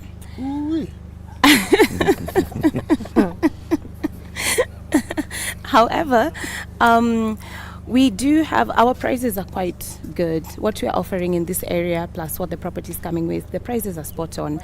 And we are offering you different payment plan options. One is a cash option. where you get to do your 10% deposit and the balance within 60 days, but this has to be transacted through the bank. And then the second option is a mortgage option, where you also get to do a 10% deposit, and then we've partnered with a couple of banks to give us fantastic mortgage rates for our clients. And the third option is an installment option, where you get to do your 10% deposit, and then the balance we spread it within a period of 1 year. I can't pay a 50% deposit if I have. You can. More than welcome to do that. You can even pay 100%. Or 99% deposit. 10% is the bare minimum. Minimum kabisa. Yes. You can do a 99% deposit, and then on the final day, Judy, on day I feel like I 365. can just give you the final. How much is it? 4,000 shillings. Tusisumbuane. It's coming up to 25 minutes after 8. This is Kenya's biggest conversation. This is the Situation Room, live on SpiceFM and KTN Home, coming to you live from Crystal River Mall and Residences in Athi River, right by the Athi River itself at the bridge. As you're heading towards Mombasa, it's on the left. It's that beautiful mall that you see. It's been under construction for a couple of years. It's complete. Now they're doing the renting and the leasing, getting the tenants in, and then the residences are behind that mall. There are several houses up for sale, and Judy will be telling us more about that. Judy Muiruri is a sales and marketing manager for Crystal River Mall and Residences. Moses Kemibaro is a former and CEO of .Savvy, a marketing agency that is actually also dealing with promoting these estates and creating more and more awareness, especially dealing with those that are living in the diaspora. Remember, the former governor of this county is now the what? Yeah, like that. Diaspora Waziri. Let's take a quick break. We'll be back shortly, reminding you about Showmax County 49. This is County 12. County 49. County 49 is a fictional county, of course, in the breadbasket of Kenya. But what it does is that it offers you a look into how communities live with their leadership and what they're demanding of their leadership. Really interesting stuff. Today is the day that episode 5 drops on Showmax, and you can get all this for 760 shillings per month. This and other great programming just on Showmax. How about that break? We'll be back shortly.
When you're impeached, you're impeached. When you're sentenced, you're sentenced. Madam Chief Justice. Until the sentence is set aside.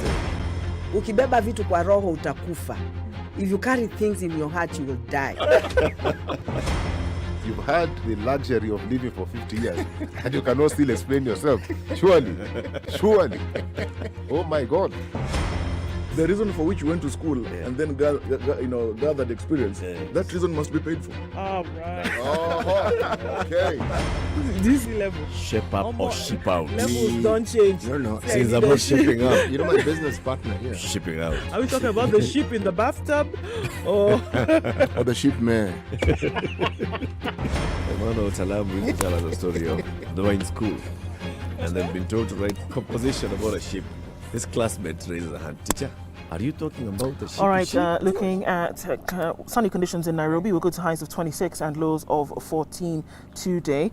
Looking into Nyeri, we'll see highs of 26 and lows of 13. The sun is up as well in Eldoret, going to highs of 24 and lows of 11. We'll see highs of 26 in Nakuru. It'll come down to lows of 12 through Thursday. Looking into Mombasa, highs of 29 and lows of 22, and Malindi will also see highs of 29 and lows of 23. The sun will be up in all its splendor through today. Looking into Kakamega, highs of 28 and lows of 15, and we'll see highs of 28 in Kisumu as well. Looking out into Kampala, highs of 29 and lows of 22. They'll see some rain showers through the morning, and we'll see highs of 30 as well in Dar es Salaam. Looking out into Johannesburg, it's 22 currently. We'll see highs of 26, and we'll also see highs of 29 in Lagos, where there's a haze over the city at least for this morning. Kinshasa at 22 will go to highs of 28 and down to lows of 23.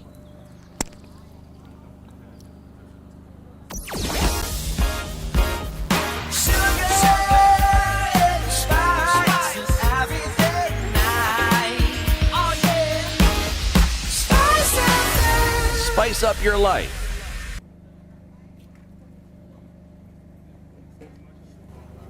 All right, looking at the traffic situation coming into the city, coming off Kamkunji, it's really heavy as you touch on Landis, and it was bumper to bumper inbound traffic there going into the CBDs, where we'll see most of the action, at least for now. It's still really heavy on the Thika Superhighway. We're going towards that outer ring junction, folks, and it is not letting up. It's also pretty heavy on Kiambu Road coming into the city, and we're looking at Uhuru Highway from the Nyeri Stadium roundabout out into the city. That's really heavy traffic. It continues on James Gisheru, but it's not too crazy, at least not for now. We'll keep an eye on things. Ring Road Westlands is moving freely. We're still in traffic hour this Thursday. We want to keep things moving and end Thursday right. Let's talk on SpiceFM KE on Twitter.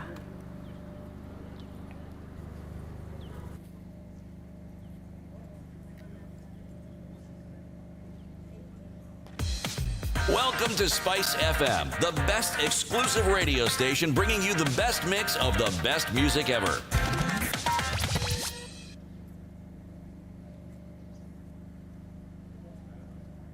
Mature, intelligent talk every morning. Spice up yourself. Crystal Rivers Mall is in Athi River. Crystal Rivers residences are behind the Crystal Rivers Mall in Athi River. So jointly they're called the Crystal Rivers Mall and Residences. Beautiful townhouses and beautiful apartments and a beautiful estate right here in Athi River. Very, very accessible from whatever side you're coming from. It's right by the roadside off the main highway to Mombasa. It's an expressway that comes to Mlolongo. It's a dual carriageway that goes all the way to Machakos Junction. So if you're thinking about traffic, no traffic issues. If you're thinking about accessibility from other quarters, there's the SGR, there's the commuter rail station, there's a train station for commuter rail at Syokimau, there's another one in Athi River, there's the SGR station in Athi River, there's the SGR terminus in Syokimau. So it's accessibility defined. And that's why we are here today, the Situation Room, with Judy Muiruri, Sales and Marketing Manager, Crystal Rivers Mall and Residences, and Moses Kemibaro from .Savvy, who are doing the communication and marketing for this particular estate. Judy, you are giving us the various amenities that are here. People, when they're going to buy a house, they'll think accessibility, which is what I've just dealt with. We'll remove that. It's accessible. There's nothing about, is there a rough road between? No, there's no rough roads between the highway and the estate. It's basically the road is sorted, it's right off the highway, right? Issues of security sorted, perimeter wall and all. Now, the other things that people start thinking about is, I'm coming here with a family. Most people now will have a young family. So, schools, hospitals, access to other amenities like shopping, and the rest. Let's start with schools. All right. In the property, we have an in-house kindergarten that's coming up. That one, at least for the young families that have kids in the early years stages, they'll be sorted within this community. And in the neighborhood, we also have, not far from here, other schools like Nova Pioneer, Kitengela International and the likes, just within this great community. So Nova Pioneer is just within here, right? Yes. It's actually not far from here. No. Kitengela International, like you say, is just up the road into Kitengela. They're all about 10-15 minutes distance from this community. Right. And there are other schools as well. There are other so schools. there are choices. Well. Yes, there are many choices, yes. Offering different curriculum. Because now people also think about the curriculum. Is it CBC? Is it a British system? Is it... CBC mostly. CBC, yeah. Yeah. Okay. How about hospitals? Hospitals also between here and Kitengela, and just along Athi River we have some facilities, some medical facilities, and even in the mall there'll be upcoming medical facilities right here at our mall. Yeah. I want to ask something about the mall. I think I misheard you. Did you say that the mall will only be open to the residents? No. The mall will be open for everyone. For everybody. So I don't have to live here to access the mall. Well, the residents have their own access to the mall in terms of access. But the mall is open to both the public and the residents. Yes. And so if I live here, will I get special rates at the mall? Card carrying member. Yes, I live here. Yes. We can look into that. Yes, I'm just thinking, because they're a member. Any member. Yes, you're a member. But there's something else. When this mall was being thought of and conceptualized, the people who have put it up, there's this big thing in our constitution, it's called public participation. It's actually a very good thing in that you get to understand what is that people need. In all this splendor, can I assume rightfully that people were asked and there was sampling and it was determined by those very questionnaires the sort of thing that people would like to see in an estate? So that by the time it was being put up, it was actually meeting a need that had been expressed by people. So they knew that given what we are putting up, we have this sort of data that points to what it is that people will want. Because your pricing, as you say, is, yes, fairly favorable, if I'm to believe what I've read. Very, very favorable. But then, even if it's favorable, the question is, who exactly did the developers talk to? Who are they targeting? What sort of person? Okay, the developers are targeting the young families, people who are just starting, also first-time home buyers, and also corporates and investors. Yes. We can also add that I think another segment of person who would be buying here is also people who are retiring, who are looking at a place where all their conveniences are within walking distance. People who might be investing in a real estate property, whereas there are many universities in proximity, so it's more of an investment opportunity where their own children could also stay here. And of course we have our diaspora segments who, as Judy's mentioned, will probably form the investor class who want to get rental income but also have the assurance they have some real estate on the ground here in Kenya. Moses, can I ask you a question? Why did you look at me so pointedly when you used the word retiring? No, not at all. Maybe that was my subtle sales pitch.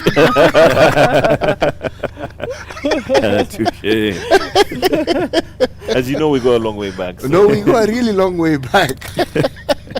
When you're talking to that diaspora market, yes, what is it that they're looking for? What is it that they're looking for? It can't be that I have some extra cash and I want to put up, I want to put it in Kenya for some property. What exactly is it that would attract somebody in the diaspora to purchase a unit in Crystal Rivers?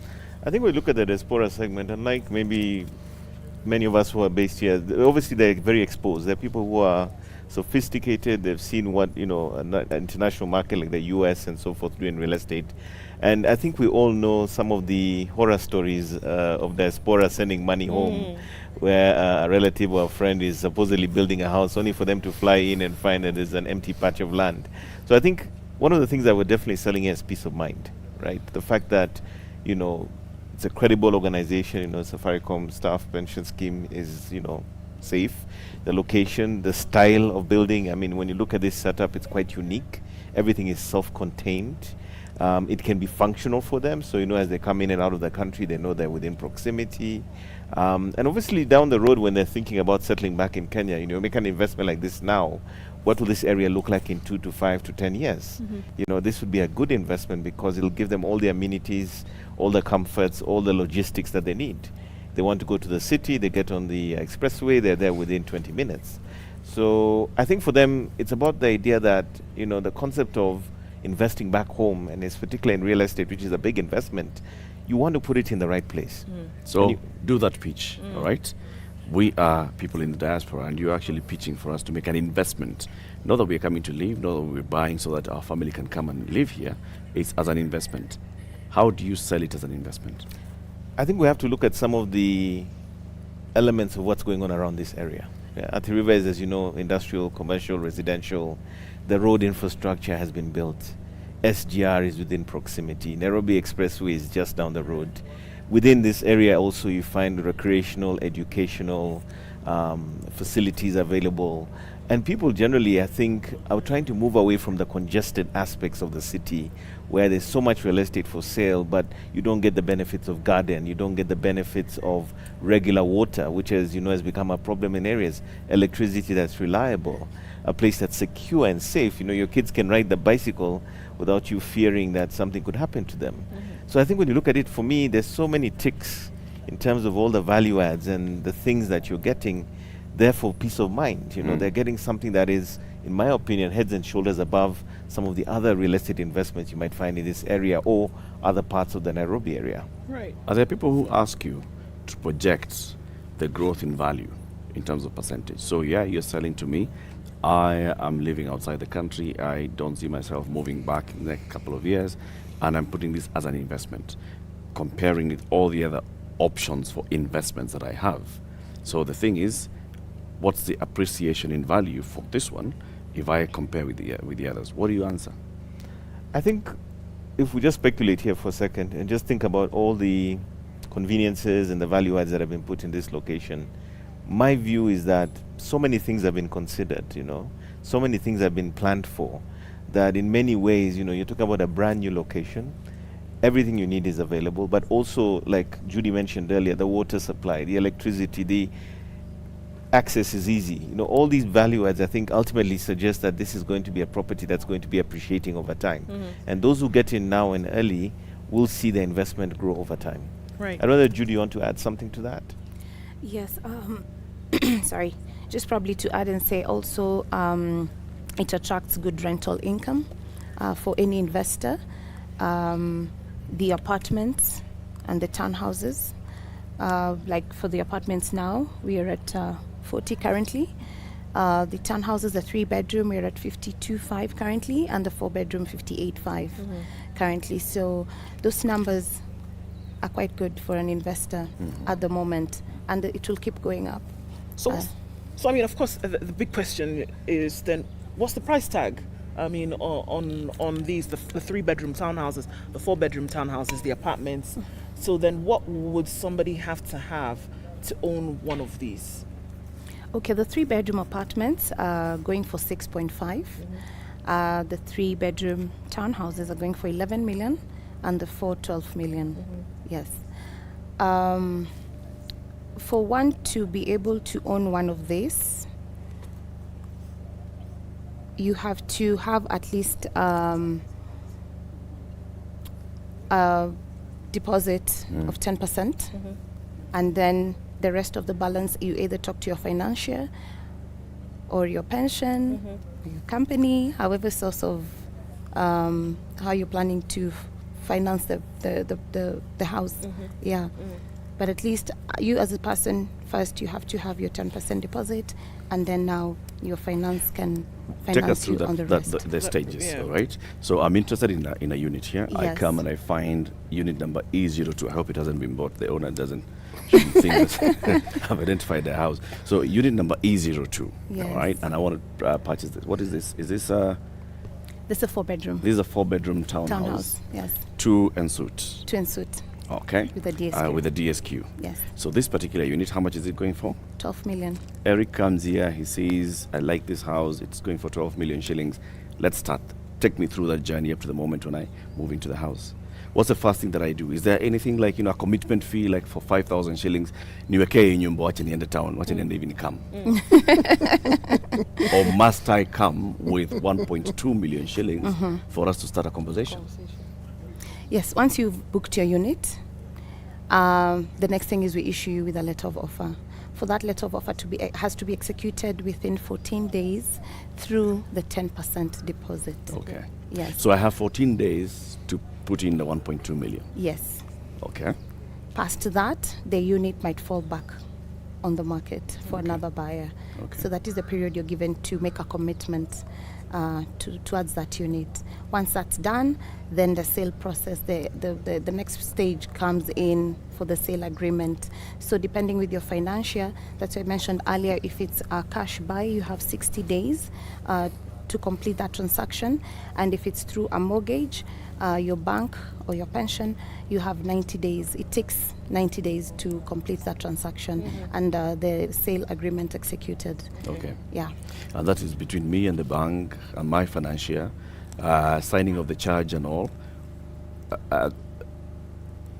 Yes. Do I have to pay legal fees on your side, or am I only paying legal fees for my side? You have to pay legal fees. Most of the time is both ways, because the vendors, lawyer, advocates have to be paid, since they're the ones carrying the process.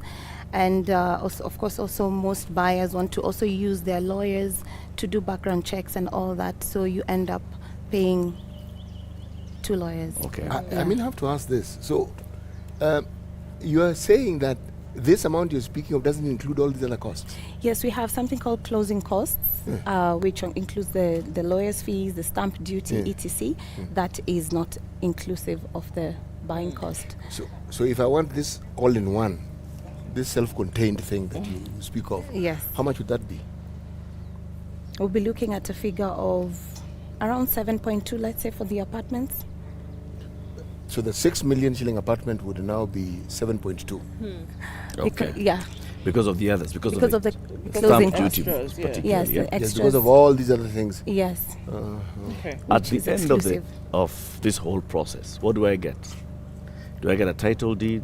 Do I get what do I get? What's the legal document that I own this thing? Yeah. We are issuing sectional titles. All right. Yes, the leases. What's a sectional title? I mean, what is it? I mean, the title bit I get, but the sectional bit. Sectional bit. Yes. Okay, there is the mother title.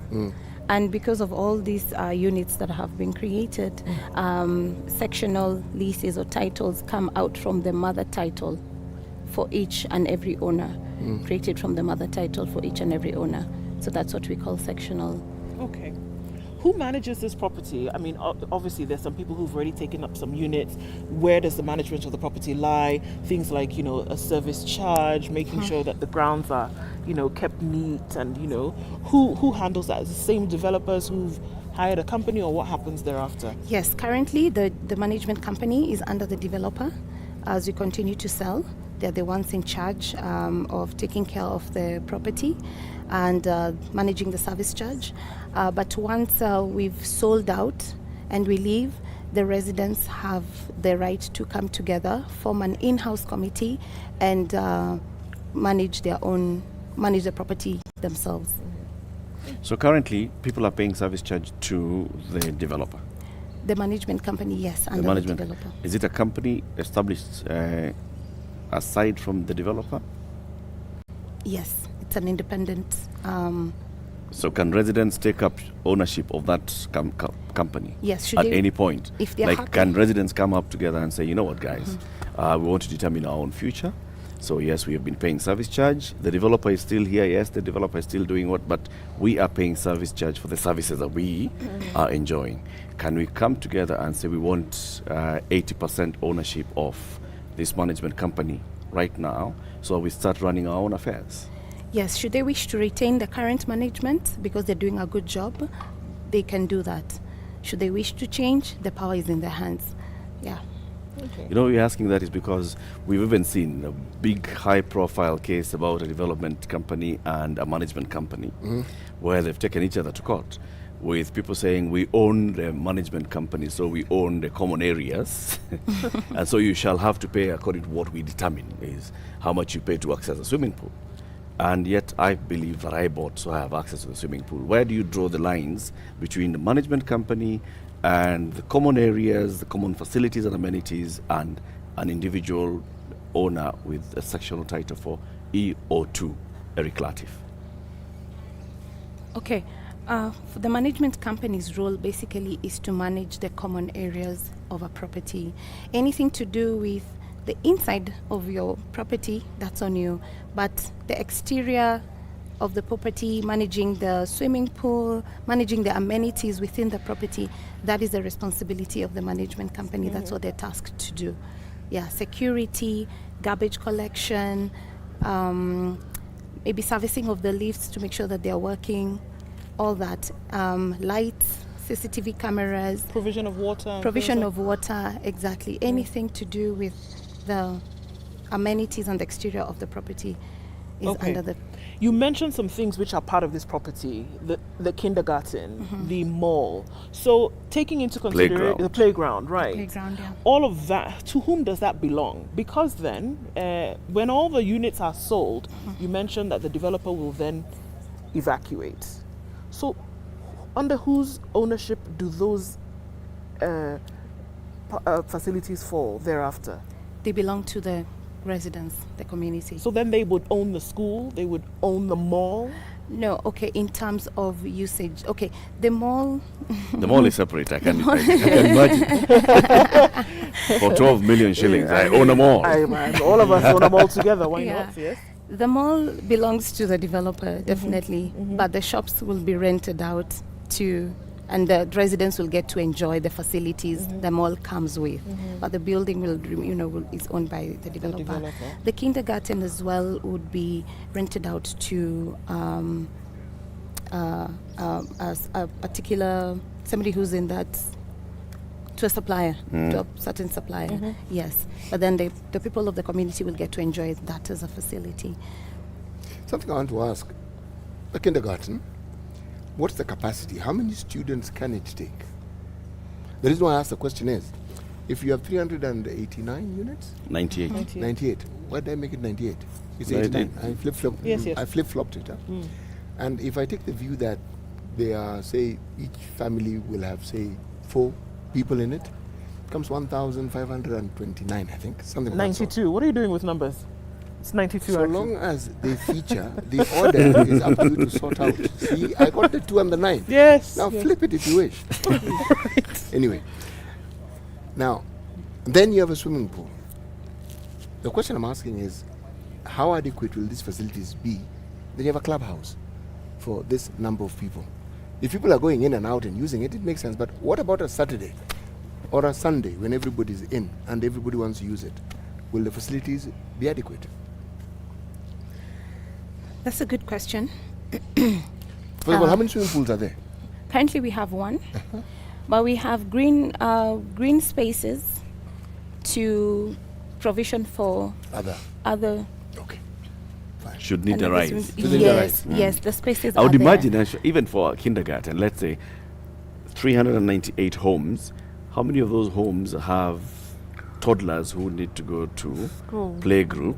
And so you look at it'll be a smaller percentage of children who will be at that age of kindergarten, and then those ones now who will be going beyond that from ages 6, 7 upwards, who now access the schools in the neighborhood. Yes. And we've talked about very many, including Lukenya Academy, the road, Kitengela, Nova Pioneer, and very many others.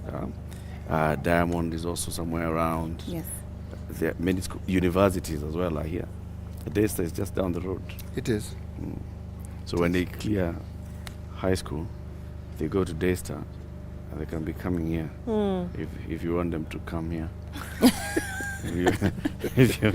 Moses, I want to ask you a question, and this is with regards to facilitating somebody in the diaspora to purchase a unit. Right? So as Judy says, you book a unit and then you've got 14 days to put in the down payment, and then you've got 60 days or 90 days to finish the transaction. Does that apply also to somebody in the diaspora? Yes, I believe the sequence of events is essentially the same, but the difference obviously is that it depends on whether the money is domiciled here, because many diaspora people would usually have a local account with the local currency. They're sending maybe a portion of their salary every so often here. Or if they're doing it from the US, then they'd have to, send the money through their bank to the local bank to facilitate the same. As you mentioned earlier, there's several high-quality banks that are already partners who are able to facilitate the mortgages and other financing schemes. And more importantly, they're there to provide a credible way of making sure the transaction is done in the right way. So there is no problem. We are ready to serve diaspora. We are able to essentially acquire their funds for the acquisition, and there will be no problem in terms of how they can go about that. And of course, the peace of mind that it's actually going to where it's supposed to go. In fact, that was going to be my second question. I still want to come back to that peace of mind. Many in the diaspora, like you've said, have now stopped sending money to their relatives to construct for them a house. So they went into companies, and then they realized those are bigger sharks.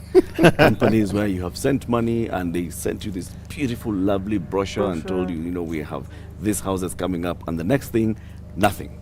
Right? So what is it that you sell that distinguishes and makes this developer stand out from the other developers who are fly-by-night, briefcase developers and all? I think, first of all, let's look at who's behind it, right? It's a Safaricom staff pension scheme. Yeah, this is a very credible organization. They're part of one of the largest companies in the region. So these one of the largest companies in the region. The largest, that's what I'm going to. Not one of, it is the. Is there any other larger than Safaricom? Not really. But anyway, go on. So let's see who's behind it, right? The planning that went into this. It's meticulous. You can see the effort that is going to create something quite unique. The other thing that you find is that we are sitting on site at a real place. You can come here, buy a house, buy an apartment, and move in tomorrow, right? Now, in many of those instances, what we saw was websites that had renders that looked like real homes. And after 2 years of making your payments or your contributions, you land on site and you find something is on ground level, right? We are here, you can move in tomorrow. And this is a very interesting thing we see online when we're running our ads on Facebook and Google and all. They ask, is it off plan? Is it off plan? Because you can already feel there's this fear and doubt going by past precedents that sometimes things are not quite what they seem. So we are telling them, come over to site, come and see Judy, come to the office. We'll take you on a tour, place your deposit. In fact, just the other day, Judy, I recall somebody came through Facebook and they were like, I'm on the road, I'll be there in an hour. Then they wrote a message on Facebook, we're here. We're here. And you see that reassurance of knowing that you're not at a fictional real estate development, but you can come in, you can look at a particular room, a particular house, and they'll take you to it. So I think that's one of the biggest selling points. You're not buying a ghost house, you're buying a real house. And it is here on the ground, ready for occupation. Okay. One of the things also is that looking at the ground staff who are here at this point where there's still, many would call a transitionary period before handing over to the residents, ground staff then are hired and maintained by the developer at that point? Or how does that work exactly? They are under the management company. Okay. Yes, so the management company also is the one that, even cleaning, all that stuff, whatever needs to be done, it's controlled under the management company. Okay. Yes. And when does the school open? When does the kindergarten open for business, basically? Before the end of this year. Okay. Yeah, so come January, we can say, hopefully, there'll be rollouts. Okay. Yeah. All right. What next after the pension scheme finishes with this project? There are plans to do other projects. Okay. Those plans are still ongoing. They're still, in the oven.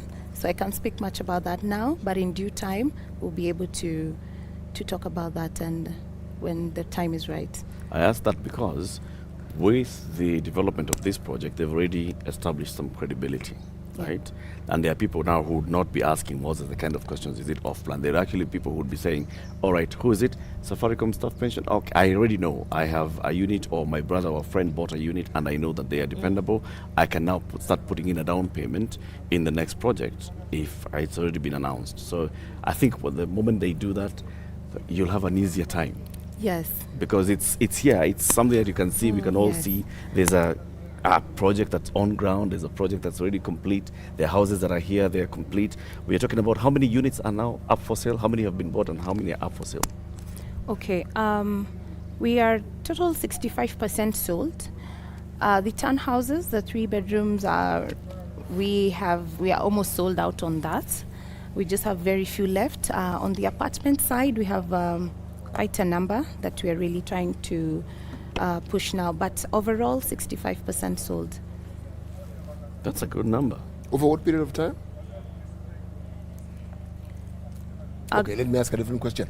What was the target? By what sort of time period do you hope to have sold all? Of course, all things being When do you equal. see yourselves exiting this site?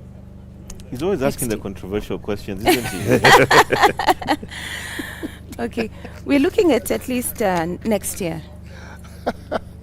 Next year, yeah. Next year? Yes. As we conclude then, Judy, maybe you can just mention some of the financial partners that you're working with. Somebody is interested in purchasing today and they'd like to go to a bank, and that bank should already know Crystal Rivers, okay. Not going to a bank that has Where? So which current financial partners do you have a partnership with? Okay, we do have NCBA, we do have ABSA, Stanbic Bank, SBM, and Coop Bank. So many banks already know about this. Yes, many banks. You go to any of them and you can access a mortgage.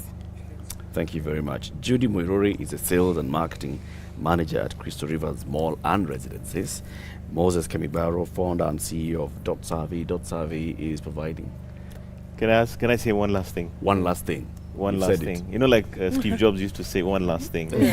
The most important thing, I think, for anyone who's looking to make an investment in this area or real estate is come see it for yourself. All right? Rather than speculate, come and see, touch and feel, look at the finishes, look at the quality, and then make a decision. All right.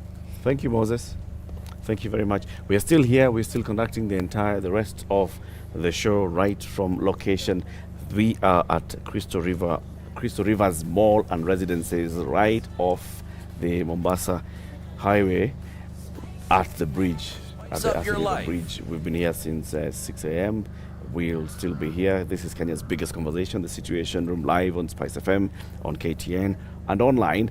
Keep it here. It's now 9 a.m. Let's get the news.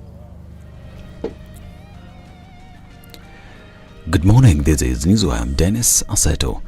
The 13th Parliament will officially start business today with the address of the joint sitting of both houses by President William Ruto. After the address, the House will reconvene on the 4th of October to debate the President's speech for 7 days. The speakers of both the National Assembly and the Senate, in a notice, announced that the 13th Parliament joint sitting will take place today at 2:30 p.m. The sitting will take place in the National Assembly chamber situated at the main Parliament buildings. Members of the National Assembly and their counterparts from the Senate last weekend took a week-long induction ahead of the opening. Already there is jostling in the National Assembly on which side should hold the majority seat, and the Speaker of the National Assembly is expected to determine which side will enjoy the trappings of that position. And President William Ruto's government will have 49 principal secretaries, with the Ministries of Interior, Transport, Lands, Trade, Education and Mining having 3 PSs each. The Defence has 1 PS, so does the Office of the Prime Cabinet Secretary, which has also gotten 1 State Department. The unveiling of the State Departments in need of PSs came a day after President Ruto unveiled his 22-member cabinet. The President kicked out President Uhuru Kenyatta's entire team, except for Simon Chelugui and Monica Juma. And the Kenya Kwanza members of County Assembly in Nairobi have now threatened to block today's scheduled swearing-in ceremony and the consequent election of Speaker after their candidate Benson Mutura was disqualified. This after the Assembly's clerk Edward Gishana reported that only 2 candidates made it to the final list from the initial 9 after the 7 failed to submit all the required documents. Waitaka MCA Anthony Kiragu, however, read mischief in the clerk's move, accusing him of bias. Kiragu said they will make sure that no business is conducted today until the issue is resolved. We all know that the advertisement for Speaker was done on Friday, and the last day to return the document was Monday at 9 a.m. It is not possible for somebody to have woken up, applied for any government document, and gotten it by 9 a.m. And we want to express our disgust as Kenya Kwanza, and we are going to fight this. We are going to tell them this is not the Kenya they knew. This is not the time where they were imposing leadership. This is not the time where they were imposing speakers and doing all manners of impunity. This is a new country, and we will not accept that. Now, family, friends and colleagues of a secondary school principal in Kirinyaga County have been left in panic following his mysterious disappearance. According to the principal's family members, Sebastian Jeruge Kongo, who is the principal of Olokurto Secondary School in Narok North Sub-County, has been missing since Tuesday last week. Kongo's wife, Anne, said the teacher told the family he was going to Meru County for the Narok Sub-County Principal Conference and has not been reached since. Anne, who is also a teacher at a nearby secondary school, said her husband passed at their home in Mutithi village before he told them he was going to Meru, where West Sub-County Police Commander Wilson Koskei said a network signal tracing showed the principal never left Mwea town before his phone went off.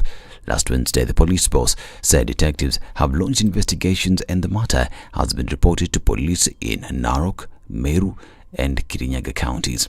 Now, youth unemployment remains a daunting challenge globally, but has become exceptionally prevalent in Africa, which is projected to have the largest young workforce in the world by 2040. Kenya is no exception. The number of unemployed Kenyans has doubled over a decade, leaving the country with the highest unemployment rate in the region. According to the World Bank, 5.7% of Kenya's labor force was out of work in 2021, up from 2.8% when the Jubilee administration took over in 2013. According to KCA University Professor Renson Mushiri, universities should work with industries players to enhance the preparation of students to create employment opportunities for themselves. Now, rapper and Compton native Coolio has died at the age of 59. According to a report, Coolio's friend found him lying on a bathroom floor before emergency crews arrived on the scene. Coolio-born artist Ivy became a household name after his hit single Gangster Paradise. Let's just listen into his jam. Gangster Paradise helped him capture a Grammy Award for Best Rap Performance in 1996 and was a featured track in the movie Dangerous Minds.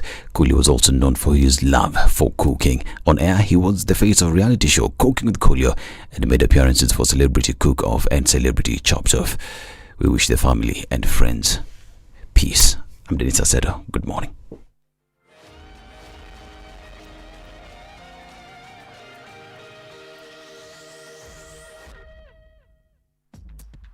Traffic on Vibes Radio.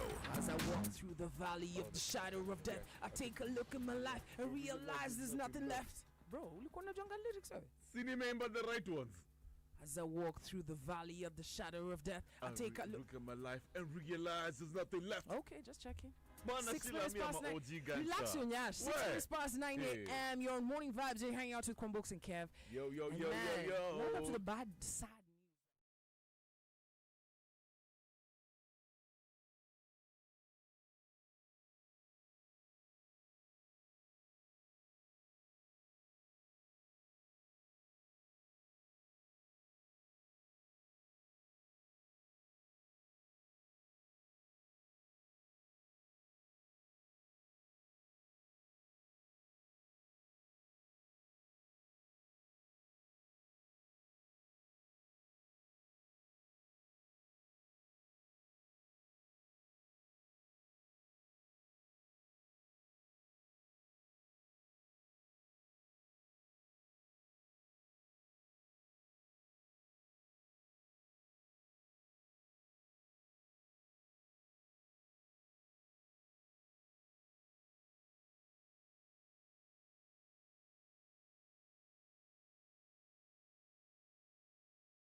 spice up your life.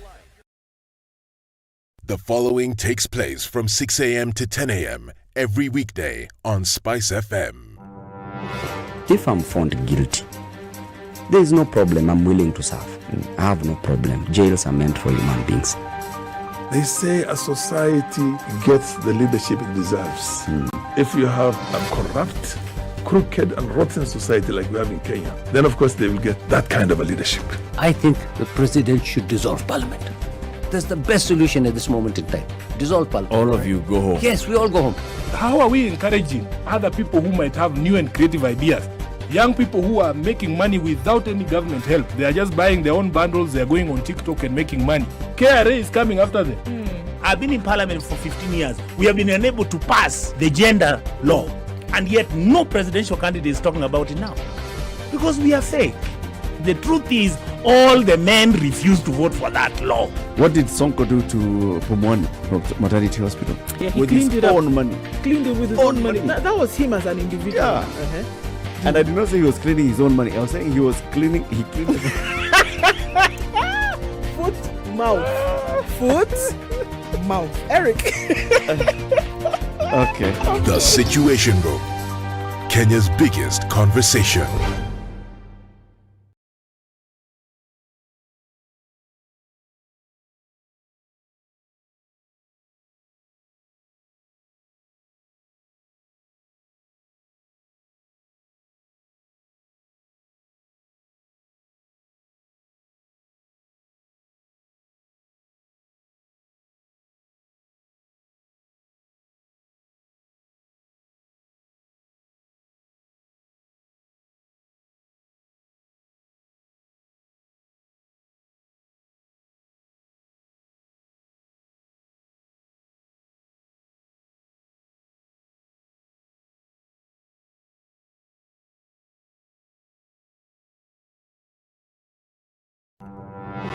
If I'm found guilty, there is no problem. I'm willing to serve.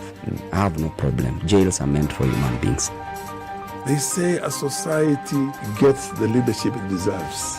If you have a corrupt, crooked and rotten society like we have in Kenya, then of course they will get that kind of a leadership. I think the president should dissolve parliament. That's the best solution at this moment in time. Dissolve parliament. All of you go home. Yes, we all go home. How are we encouraging other people who might have new and creative ideas? Young people who are making money without any government help. They are just buying their own bundles, they are going on TikTok and making money. KRA is coming after them. I've been in parliament for 15 years. We have been unable to pass the gender law. And yet no presidential candidate is talking about it now. Because we are fake. The truth is, all the men refuse to vote for that law. What did Sonko do to Pumwani maternity hospital? Yeah, he with cleaned his it up. own money. Cleaned it with his own money. That was him as an individual. Yeah. And I did not say he was cleaning his own money. I was saying he was cleaning. He cleaned it. Foot, mouth. Foot, mouth. Eric. Okay.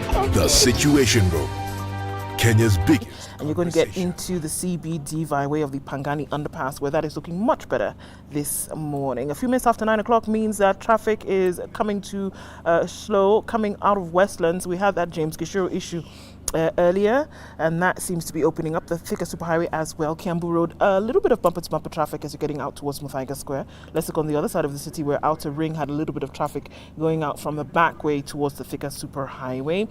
Coming off Langata Road, that also was looking a little bit messy earlier, but you should be all right, at least from now. Still looking at a little bit of traffic, but you can catch us through the morning. SpiceFM KE on Twitter.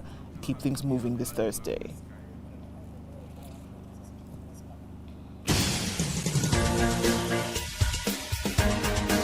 This is The Situation Room, the home of hard-hitting political commentary and penetrating insights about the state of the nation. This is a talk radio experience like no other. The Situation Room, a place for hard truths, debates, and elevated conversations. The Situation Room, witty, political, engaging, deep, controversial. In the room, we have C.T. Muga, researcher, academic, seasoned political observer, a fountain of wisdom in these politically uncertain times. Ndu Oko, Nigerian by birth, Kenyan by choice, communications expert, Pan-Africanist, a truth seeker and believer in people power, and Eric Latif, agent provocateur, the man in the chair, seasoned journalist, news hound, a man who believes in punching up, not down.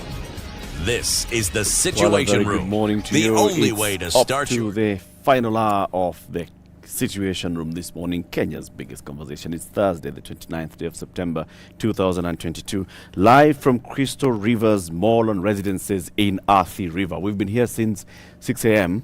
and we'll be here until 10 a.m., the entirety of the show. When we started the show this morning, it was chilly out here. I had a sweater, I had a thermal jacket. CT had a sweater, he had a thermal jacket, he had a mboshori, everything. Ndu was the way she is. That's because she's Ndu. Us guys are now burning, but it is because we're out here. We're enjoying the surroundings of Crystal River's Mall and Residences, a development by a Safaricom staff pension scheme off Mombasa Road, right at the Athi River Junction, where we have a number of houses up for sale, total 398 units, ranging from 3-bedroom townhouses to 4-bedroom townhouses. The 3-bedroom townhouses are just master bedroom and suite. The 4-bedroom townhouses, 2 bedrooms and suite, and the 3-bedroom apartments as well, with the master and suite. Beautiful estate, swimming pool, play area for the children, jogging and walking track for everybody, with nearby amenities including schools, hospitals. There's a mall that is directly accessible within the estate, which of course you're going to have very many anchor tenants are going to be big retailers. You'll have other service providers. If you want water service providers, you may have some medical service providers taking up rent and residence at the mall. So people who live here will have access to that. But the bigger thing is that people who live here are within a very nice, well-secured estate, so you can feel like an athlete, get up at midnight and walk around and jog around as you prepare for the marathon. And you still be safe. And you'll be safe. And there's street lighting. There's security, ample security. So you can actually do your entire lap of 42 kilometers within the estate. Eric, just practicing. This particular establishment is on 17 acres. 17 acres is not small mileage or acreage. It's a lot of land space. Yes. So you can get your 42 kilometers. You can get your 42 kilometers. Get your 42 km. Feel like an athlete. Yes. Do like that. Prepare yourself for this Standard Chartered Nairobi Marathon. A delightful surface for running. At the end of October, 30th of October. Yes. And then there's a virtual run, which actually, between the 23rd and the 30th, the residents of Crystal River's Mall and Residences can actually participate in the virtual. Yes. Wake up every morning, do your laps, Team effort. time, log in your timing, and you're set. Absolutely. Getting ready for that between the 23rd and the 30th, and then the live marathon happens then on the 30th of October. Register for it, nairobimarathon.com. CT, take us to that Guinea country. Right, the Guinea country, otherwise known as Niger, whose capital is Niamey, whose president is Mohamed Bazoum. Bazoum. When there are no trees left, birds will perch on people's heads.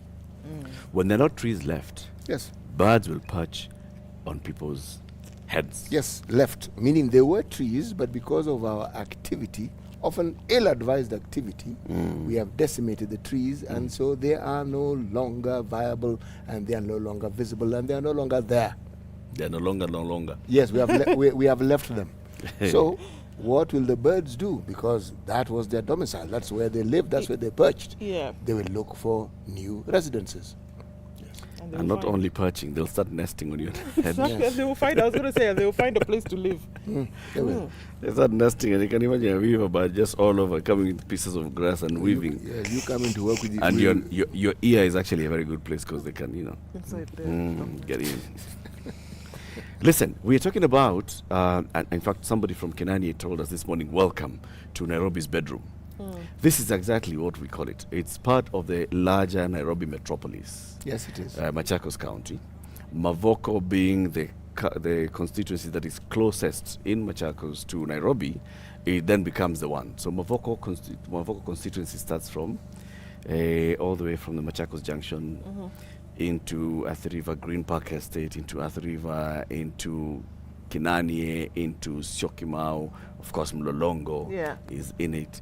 And if you look at the number of residential properties that have come up here in the last 20 years, and the number then of people who live here, they could be working in Nairobi, in Murang'a, in Kajiado, in Machakos itself, but they live within Mavoko constituency. Yeah. It's a huge, it's a very cosmopolitan constituency. It is. Real estate has bloomed here. The question is, I mean, and it could be that there's an, multi-folded answer here.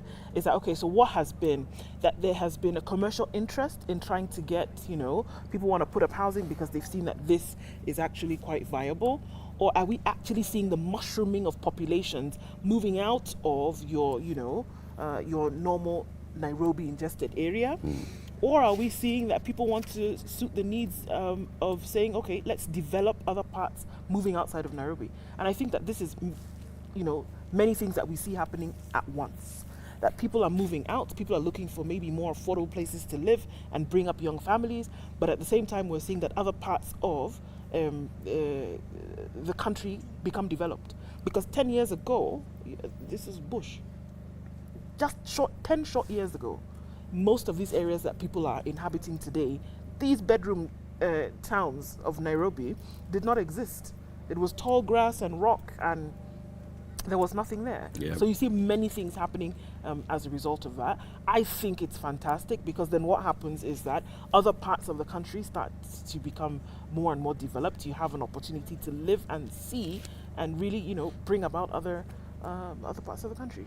The issue of housing and the shortage of housing, I keep arguing that it's multi-pronged. There is a shortage of what we call decent housing, as defined by UN Habitat and the rest. It's a habitable place that has, a decent roof, has access to clean and safe toilet and sanitation services. You've got access to water. What is the material that has made the house? Does it have a door? Does it have a window? All those things put into consideration. But then there's the thing that is beyond that. And beyond that is the proximity to where people work. Because of the pressure of proximity of people working in Nairobi and the capital Nairobi, we have seen Nairobi really feeling that pressure and developments being redesigned. Then we've also seen now the development of Nairobi outwards and the kind of things that we are seeing. The challenge for many years was accessibility. Now, when the Kibaki administration started doing the roads, that's when he found that now places like Syokimau started becoming accessible and not sounding so far. Places like this now and beyond, going down all the way to Machakos Junction and beyond, because there are even housing estates on the way to Machakos, even in Machakos itself. It's because of accessibility. When you have a dual carriageway, you've sorted out access. When you have rail services, train services, you've sorted out a lot. And then you have the inner roads also being done by the county government. You've sorted out a lot. The government's now push for affordable housing, where President William Ruto has said, he has reiterated the pledge of housing is one of the key pillars of his development agenda, and pledging 250,000 housing units a year. First of all, that sounds like 250,000 in a year, my friend. What are you talking about? 52 houses a day? Yes. How is that possible? How is it going to be possible for them to achieve that? And it's not just affordable, there's affordability in various scales. It's affordability, and in fact, City, you've dealt with this before. There's also issue of the social housing. There's looking at the various social strata. What does it mean when you talk about affordable housing? One of the things that is assumed when you talk about affordable housing, or what isn't explained, is the very thing you've just said. Understanding the social stratification, which also plays into the affordability of housing, and ensuring that you cater for each of the individuals in this country. Now, that process of what we refer to in this Kenya as low-cost housing started off in Kibera, in the time when the former Prime Minister was Minister for Housing as well as Roads. And we saw that idea taking shape. How far it went, we all can see. But it isn't a scheme that you bring in, and it isn't a hit and miss scheme. And it isn't the first time this country has had it. National Housing Corporation used to be the agency the government used to bring about exactly such housing. And if you look at some of the bigger towns, there will be houses, there will be estates that were put up by National Housing. And they met that particular criteria. Houses that you could rent for a very low rate, and usually it was in partnership with the municipality. Okay, so the municipality collected rent, but in turn they passed on the cost of what it was that National Housing had levied on it to them. Those houses were genuinely affordable. Okay, the materials that were used were different, yes, but they were affordable, they were decent, they gave one a sense of pride. Question though. Ask. Affordable to rent or affordable to own? If you wanted to own, it was also affordable to own. Now, what I know is that in the days when they used to develop it, they gave you that option. There were houses that were developed, like the ones that we are sitting around, that were offered, say, primarily to people who worked within the municipality. You had the first option to actually buy those houses. So it's for the staff. The staff of that particular scheme. Yes, and they worked together with the banks, and it was possible. That's why you found that many people who work for the local government or the government in those early days could actually buy houses.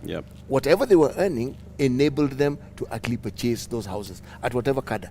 Even those who were in the cadre of employees who were at the lower end of the earning scale could afford to. Now, somewhere along the line, we lost that plot. And the old estates that came into existence just kept getting older and older and older. The social housing element that you mentioned became tricky because what would happen when people lived in a house for rent for a very long time and they went home or they did whatever they did, they passed on the houses to their children, some to their grandchildren. So as we say in Kenya, it became people's gishagi. It became their rural home.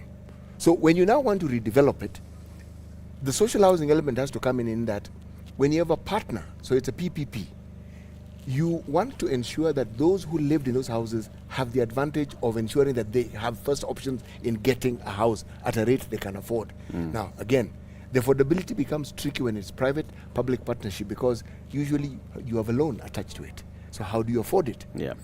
But the thinking behind this was sound. Now, the only way land can be affordable is, say, for instance, if the owner of the land, who now would be the county, discounts the value of that particular land. So automatically, it would be their contribution to the building. But then again, the government needed to come in terms of the materials that were being used for building. There needed to be an understanding so that the cost of those materials, because of the nature of Also the building, became. Yes. Now, if you don't have all these partners working together, you then have that the affordable housing becomes a story, not a reality. It's something that you talk about, because if you tell someone it's an affordable house in 6 million, how is it affordable? How is it affordable when it's 6 million? 6 million, how is it affordable? They talk about affordability being something lower than a million. A million. It has to be lower than a million. Then becomes the social housing that you talk about, affordable by a majority. Yes, and you also give them a facility of a mortgage that spans over years. 20 years, not so 5, like a rent 10 years. To own. Precisely. And so that even if they seek assistance, it is something that is genuinely affordable. I think we're also looking at, because when now the government does say that they have this plan to have, well, I think the number that was 250,000 units, I think we, in our minds, the picture that comes about is that the government actually going out and erecting 250,000 units, right? But then we're also seeing these partnerships that you're talking about that would essentially come to be, that you have a scheme whereby you are actually doing 1, 2, 3 for the people who either work there as staff or anybody else who could benefit. But then what the government does is come in as a partner and say that you who have the wherewithal or you have the facilities anyway, let's come together. You put up 390 in this area.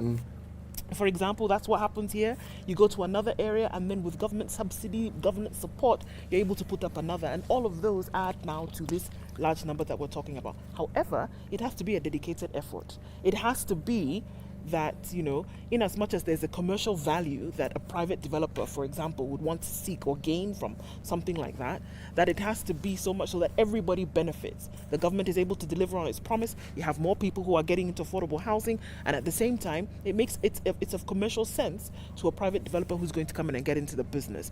It's a delicate balance, obviously. That it is, and the government has to be right in the front of this and say, for example, affordability. One of the biggest, for example, if you ask the Safaricom staff pension scheme for them to break down why are they charging a 3-bedroom apartment 6 million shillings, they'll tell you the cost of actually putting up that apartment.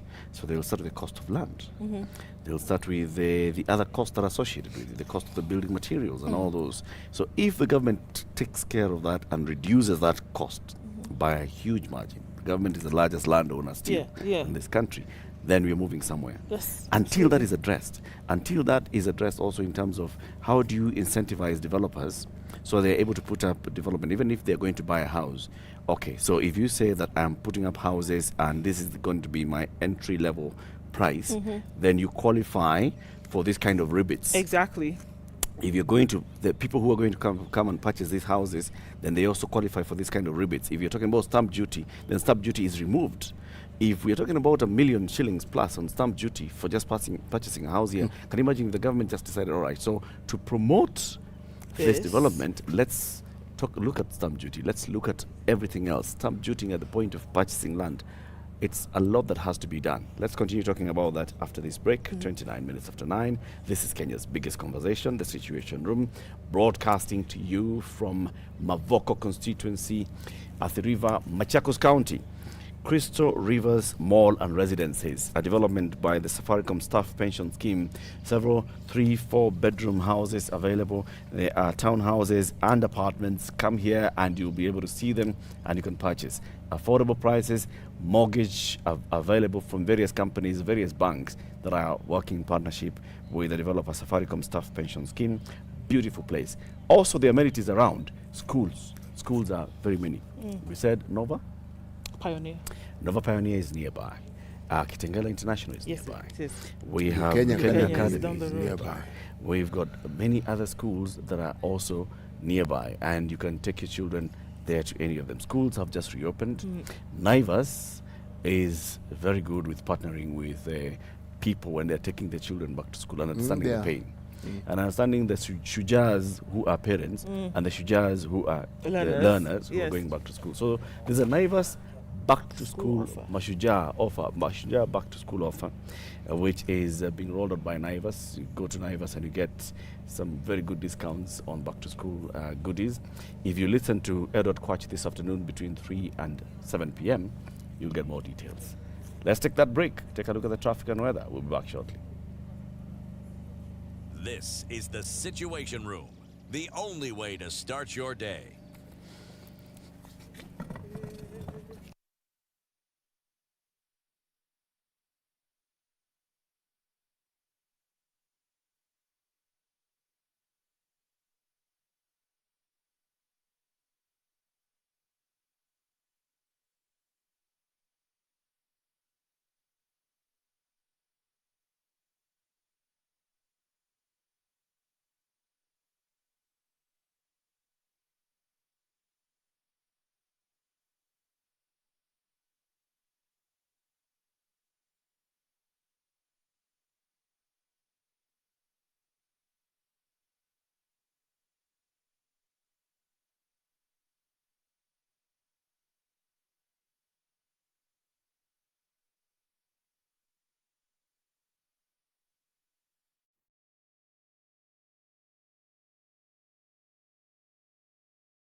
Hiya.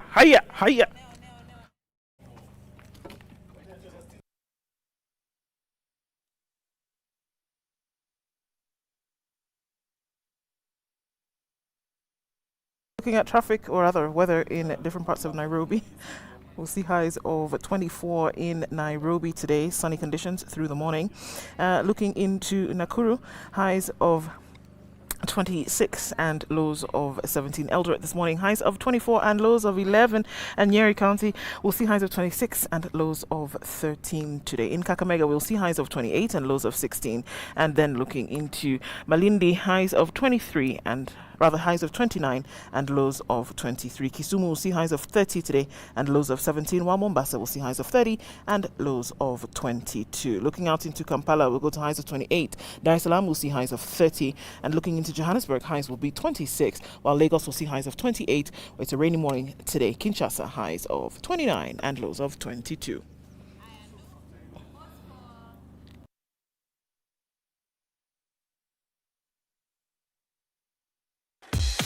Welcome to Spice FM, the best exclusive radio station bringing you the best mix of the best music ever.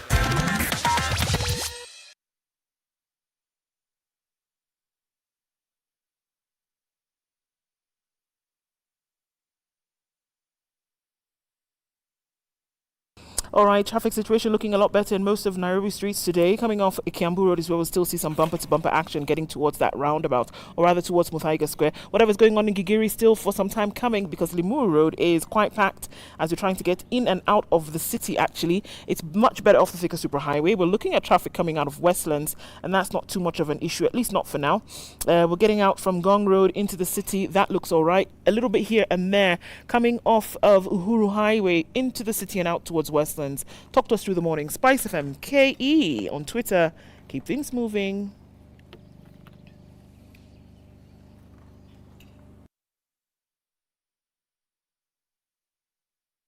Mature, intelligent talk every morning. Spice up yourself.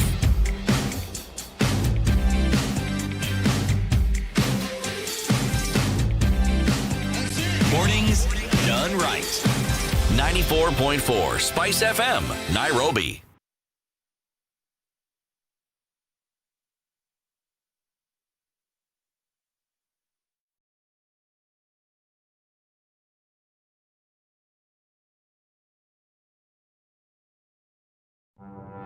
Forgiveness is always conditional.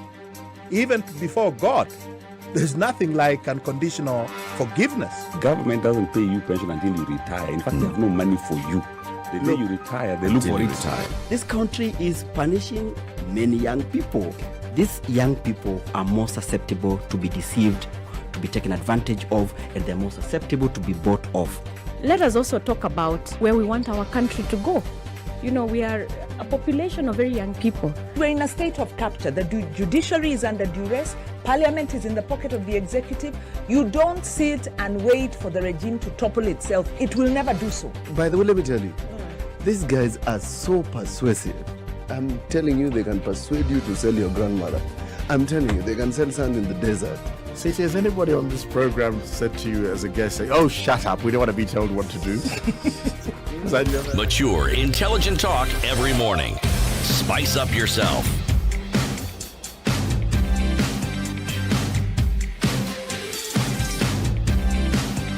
Mornings done right. 94.4 Spice FM, All right, Nairobi. The conversation continues right here, the Situation Room, Kenya's biggest conversation, live on location from the Crystal Rivers Mall and Residences in Athi River, a development by Safaricom Staff Pension Scheme. It's Eric, Ndu, and CT. We're talking about what President William Ruto's administration will need to do to realize that promise of 250,000 affordable housing units per year. Some of them affordable, some of them not, depending on who you are and where you are. Okay? If I look at the structure of the way the president has structured his government, with the cabinet secretaries that he announced the other day, and the ministries, and then the state departments, I think the crucial ones I see as three for realizing these three, actually four. First one is the Ministry of Lands, Housing, and Urban Development.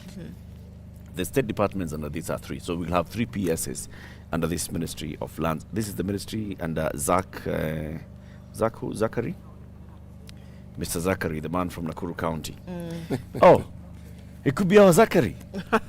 Wouldn't that be interesting? Highly unlikely, but... it's this not. one. Zakaria Njeru. Oh, ours is called Zachary. Baboidera. Eh. Yeah. The Ministry of Lands, Housing and Urban Development will have 3 PSs. PS for Lands and Physical Planning, PS for Housing, and a PS for Urban Development. Of course, the PS for Housing is very critical in terms of just seeing the housing coming up. The PS for Lands and Physical Planning is also critical because we're talking about affordability, access to the land, getting lands with proper title deeds, getting lands that are unencumbered, getting land that is accessible.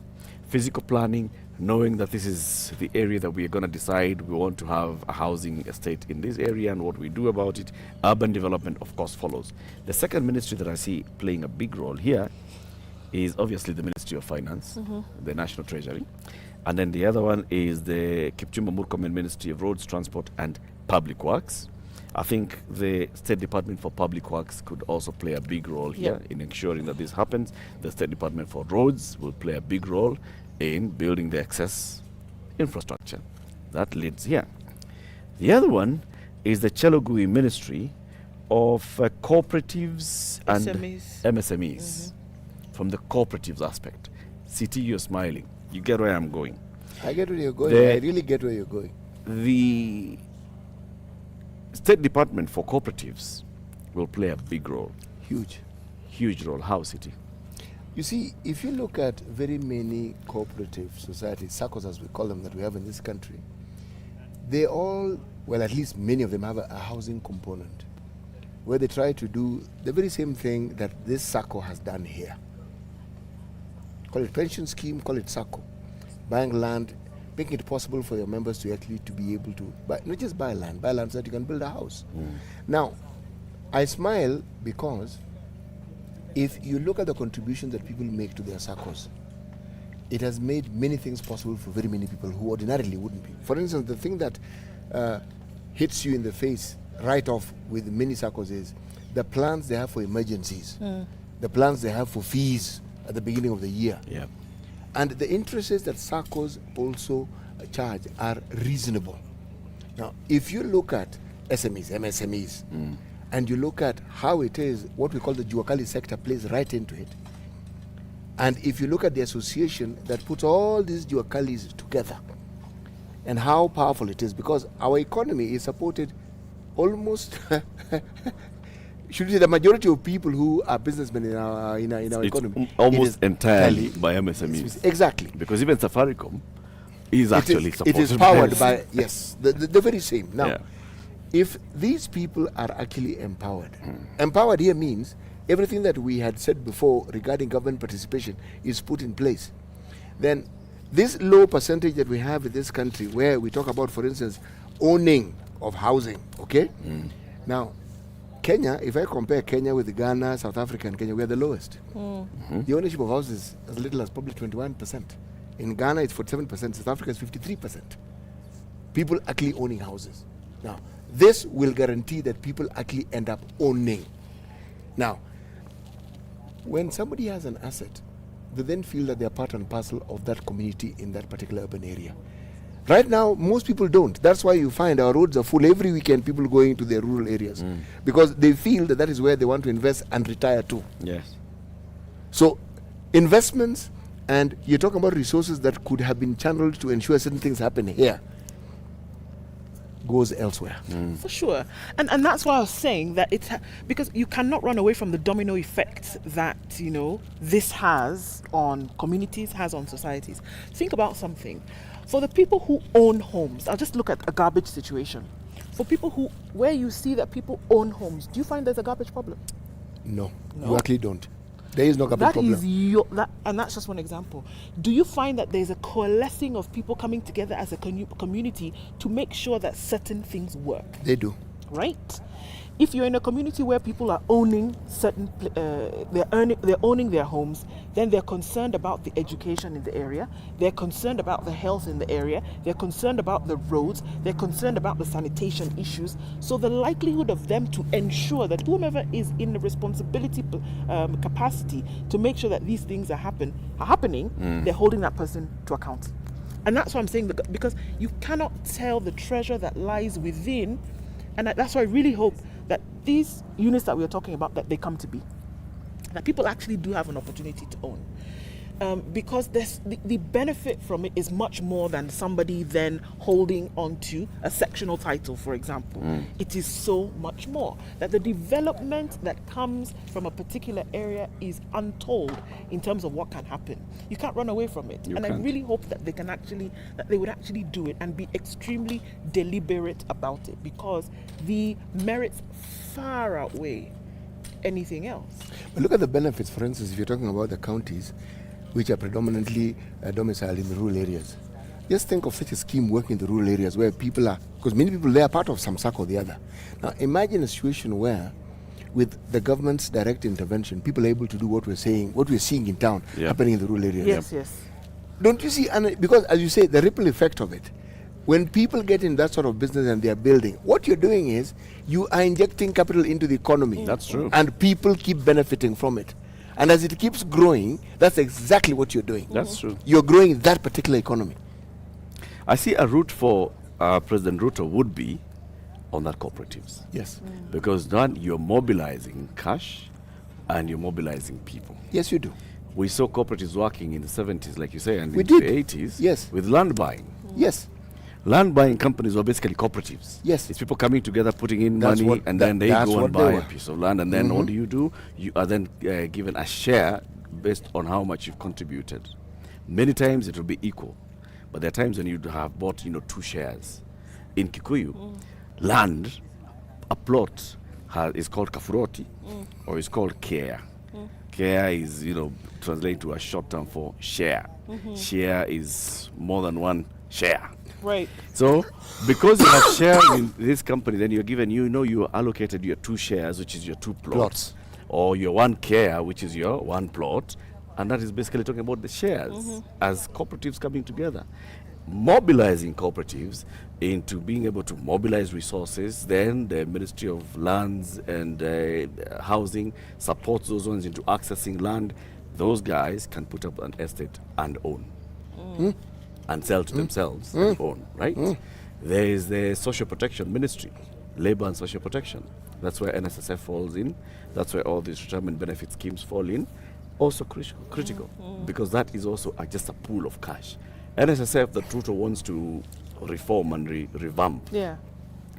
Imagine NSSF with more money than it has now, and then dedicating a sizable chunk of that budget into just that, the social housing project. We call it a social benefit, because when somebody contributes all those years, that's money just sitting there staring at you. Yeah. You work for 30 years, you just give money. And that when you finish those 30 years, is when you start saying, that money that I gave you, Can I get a hold can I of get it now? back? Yeah. So all that period, and by the way, this pool, so long as you have workers, they're always contributing to it. Look, and again, when we talk about, and I think about specifically this area where we are here, and the whole sanitation and water issue, that outside of your main road here, your sanitation, sewage systems don't exist. It's a mess. They don't exist. We know that Mavosco may be trying. We know that moving on into Machakos County, they may be trying. But the truth of the matter is that it is not what it ought to be.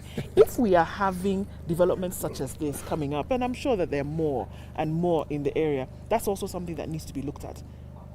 It needs to be looked at. We can't have Kitengele residents, a famous story of them, of course, raising 40 million shillings to have their own sewage system then being sorted out. That is a travesty in huge proportions. It's got to be something that has been looked at. And one would ask, what would it take to make sure that you're piped areas before people come in? And maybe that's one of the things that we're saying. Would government then work in a facilitating position to say that, all right, if we're going to have private companies, private developers working on this, can we make sure that government is doing everything that they can to facilitate? Yep. Can you facilitate and make sure that your access roads are up to scratch? Yep. Can you make sure that your sanitation, sewage is working so that people are just basically coming in and having a plug and play mechanism whereby they're building these houses, they're making sure that everything. I'm sure the heartache that private developers have to go through to pipe and to have sanitation lines even opened without there being a repository, for example, is a nightmare. You have no idea. Nightmare. So I would even say private developers are ready. Private developers are ready to put up units in different parts of the country. Not They even are. just they're ready. But the facilitatory part of it, if that alone, plus these issues that we're talking about about stamp duty, that government can come in and make sure they facilitate, I think that you would have people going, people would do it. People are ready to go and access credit to put up places like this for people to then come and buy. The facilitation part of it, you will also find, is why some of these units then become unaffordable or become very expensive, because they're going to factor in the nightmare that they have to go through to get some of these things working. You know, if sorry, CT, you pipe an entire estate to then hook it up to a borehole, or to hook it up to council water, for example, that comes only thrice a week. Those are some of the things that we're talking about. So if the government would, facilitate, and I say if the president and then those who are working under these particular ministries and those state departments even say, okay, guys, what is it that we have the muscle to do that private developers wouldn't? Can we partner in that way and then make sure some of these things are erected? You know, there's hardly anything that the government can't do. Really, that's the point. It's a question of divvying it up and determining what it is that which party will take which responsibility. You see, there are units of government, there are departments of government, there are parastatals, and we have really many in this country whose job is to ensure that the very things we're discussing take place, like the National Constructions Agency, Authority. Agency. Yes. Now, you tell me, if you streamline it and you ensure that it works as it should, if you have planners who actually understand, urban planners, not physical planners, urban planners coming in and their contribution being made mandatory, we wouldn't have this problem, because you wouldn't be able to put up such a building if there was no complementary services attached to it. You simply wouldn't. Why do we have buildings that keep collapsing? And yet you will find that all the requirements that were sought, all the licenses, permits. Yes. Why do they keep collapsing? All I'm saying is enforcement. Precisely. If what needs to be done by these agencies are actually done, and the beauty is we have them in this country, we have them. Everything that we're saying here would not be the nightmare that we keep referring to it as. It would be a walk in the park. And the bulk of the population in this country who are in the rural areas will also be enjoying similar benefits. Right. And which is what they need. Yes. Moves have been made. The Kenya Mortgage Refinance Company, for example, is a big move. It was a good move. It's a very, very big move. How much awareness is there in the public about the existence of the Kenya Mortgage Refinance Company? Because the whole idea for this is it becomes the bigger mortgage lender to the mortgage lenders, right? So people are putting money into it, and then you are able then to enjoy the benefits coming down. Putting money into it for the long term. It's a brilliant concept. How much has gone into operationalizing this? How much has gone into creating awareness and sensitizing people that this is how you can actually take advantage of a Kenya Mortgage Refinance Company? You know, there are people who are sitting in an office who are working daily and coming up with papers and drawing out plans. Are they well facilitated so that they can go out there and get us to enjoy the benefits? There's a lot that has been done previously. What we expect of Ruto's administration is enough with the talk. Mr. President, now you have Parliament is going to give you the ministers that you want. Yes, they'll give them to now you. That we know for sure. I think this Parliament is just like the 12th Parliament. We don't expect anything different. They're going to give you the ministers. Can we start seeing the Honorable Zachary and the other CSs moving this thing forward immediately? Can we start having conversations and hearing what you're going to do to make land affordable? And what you're going to do to make cement affordable? What you're going to do to make steel affordable? So that construction then becomes affordable. If you don't do that, then this whole story of 250,000 units, it's a pipe dream. It'll be a story like your predecessor told us. Well, he was your boss. You were in the same government. You told us about 250,000 units a year in 2017. Big for agenda. Realized, how many did they do? 6,000. Something thereabouts, really. Yeah. Just over that. Just down the road, after where we are, the Crystal Rivers Mall and Residence, down the road as you head towards Machakos, before you get to the junction to Daystar University, there's a huge piece of land there. Massive.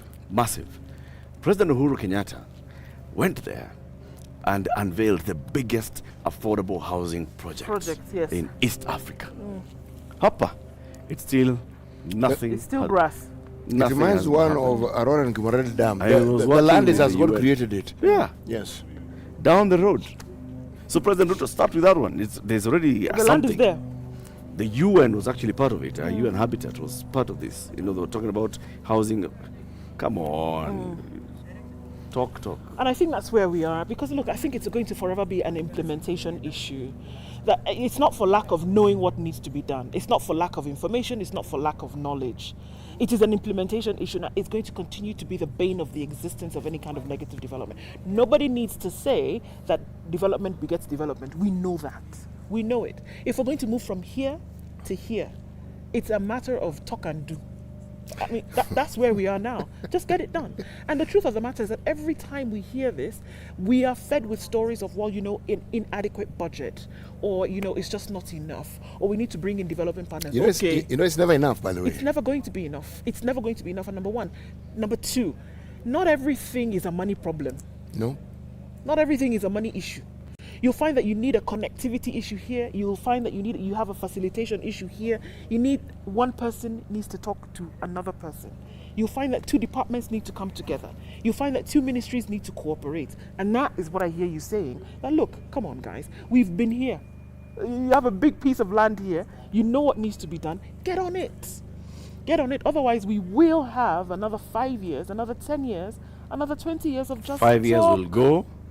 This government will have built another 20,000 houses, and they'll be telling us 150,000 housing units. I just started, and we haven't even done 10% of the target. How much has Shabal's company done in Mombasa, the Buxton project? It was in phases. There's one phase which is, I think, nearing completion. Yes. So there's some progress there. Oh, there is some progress. We know there's progress in the Ngara units. Yes. There's progress in the Pangani ones, right? Yes. All those have, they believe me, there's progress. And those are the poster child. Part of the hitches that some of them had, because the moment Ukraine happened, the cost of steel and the cost of building materials did a thing. Okay? So suddenly the arithmetic that had been used to figure out how much these things were going to cost, it didn't suddenly out of all the windows in the house. Okay? But again, this is when our government intervention comes in, because if indeed it is something that the government believes will be good for its people, it can apply itself to ensure that this is done. You see, the unspoken problem with all these things is not even the willingness, but it's the curse and the bane of the kickback system, where a simple thing gets complicated because somebody has to receive money and yet they're paid to do their job. It always becomes a problem, and that's the bottleneck. Somebody insists that they must receive money for doing the job that they're paid to do. Yes.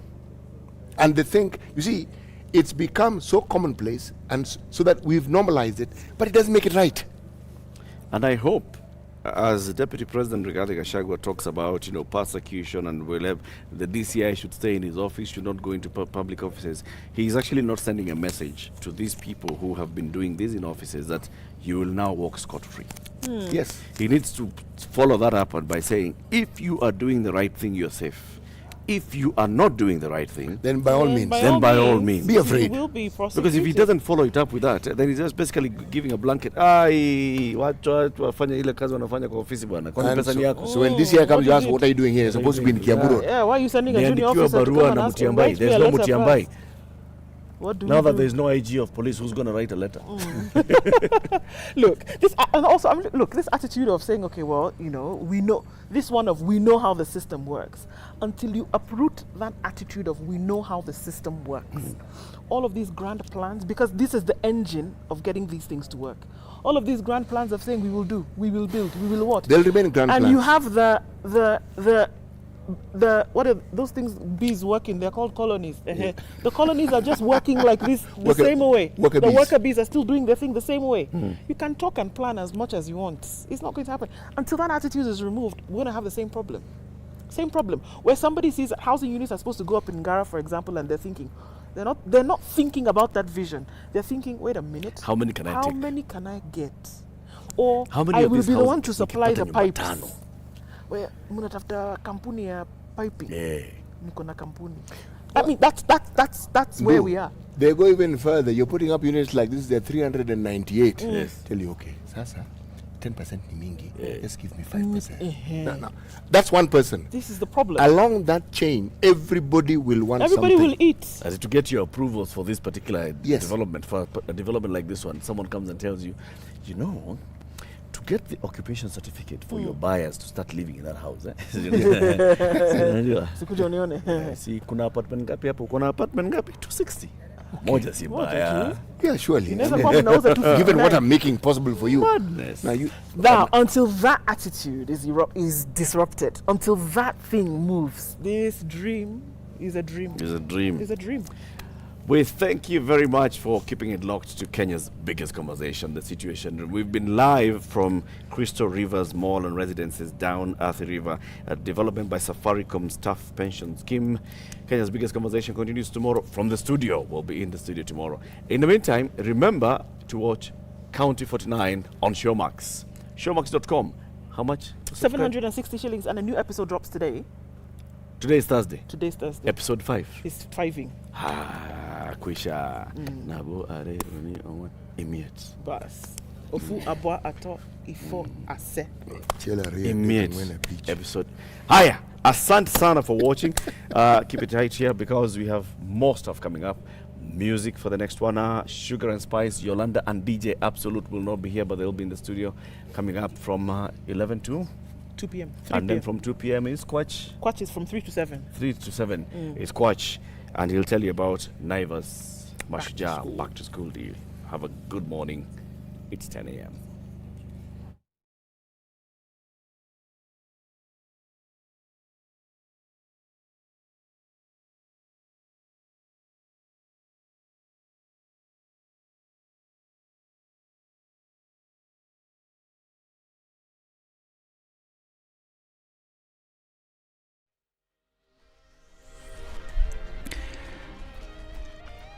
Good morning, this is Newswire. I'm Dennis Aseto. It's all systems go for the 13th Parliament as it officially kicks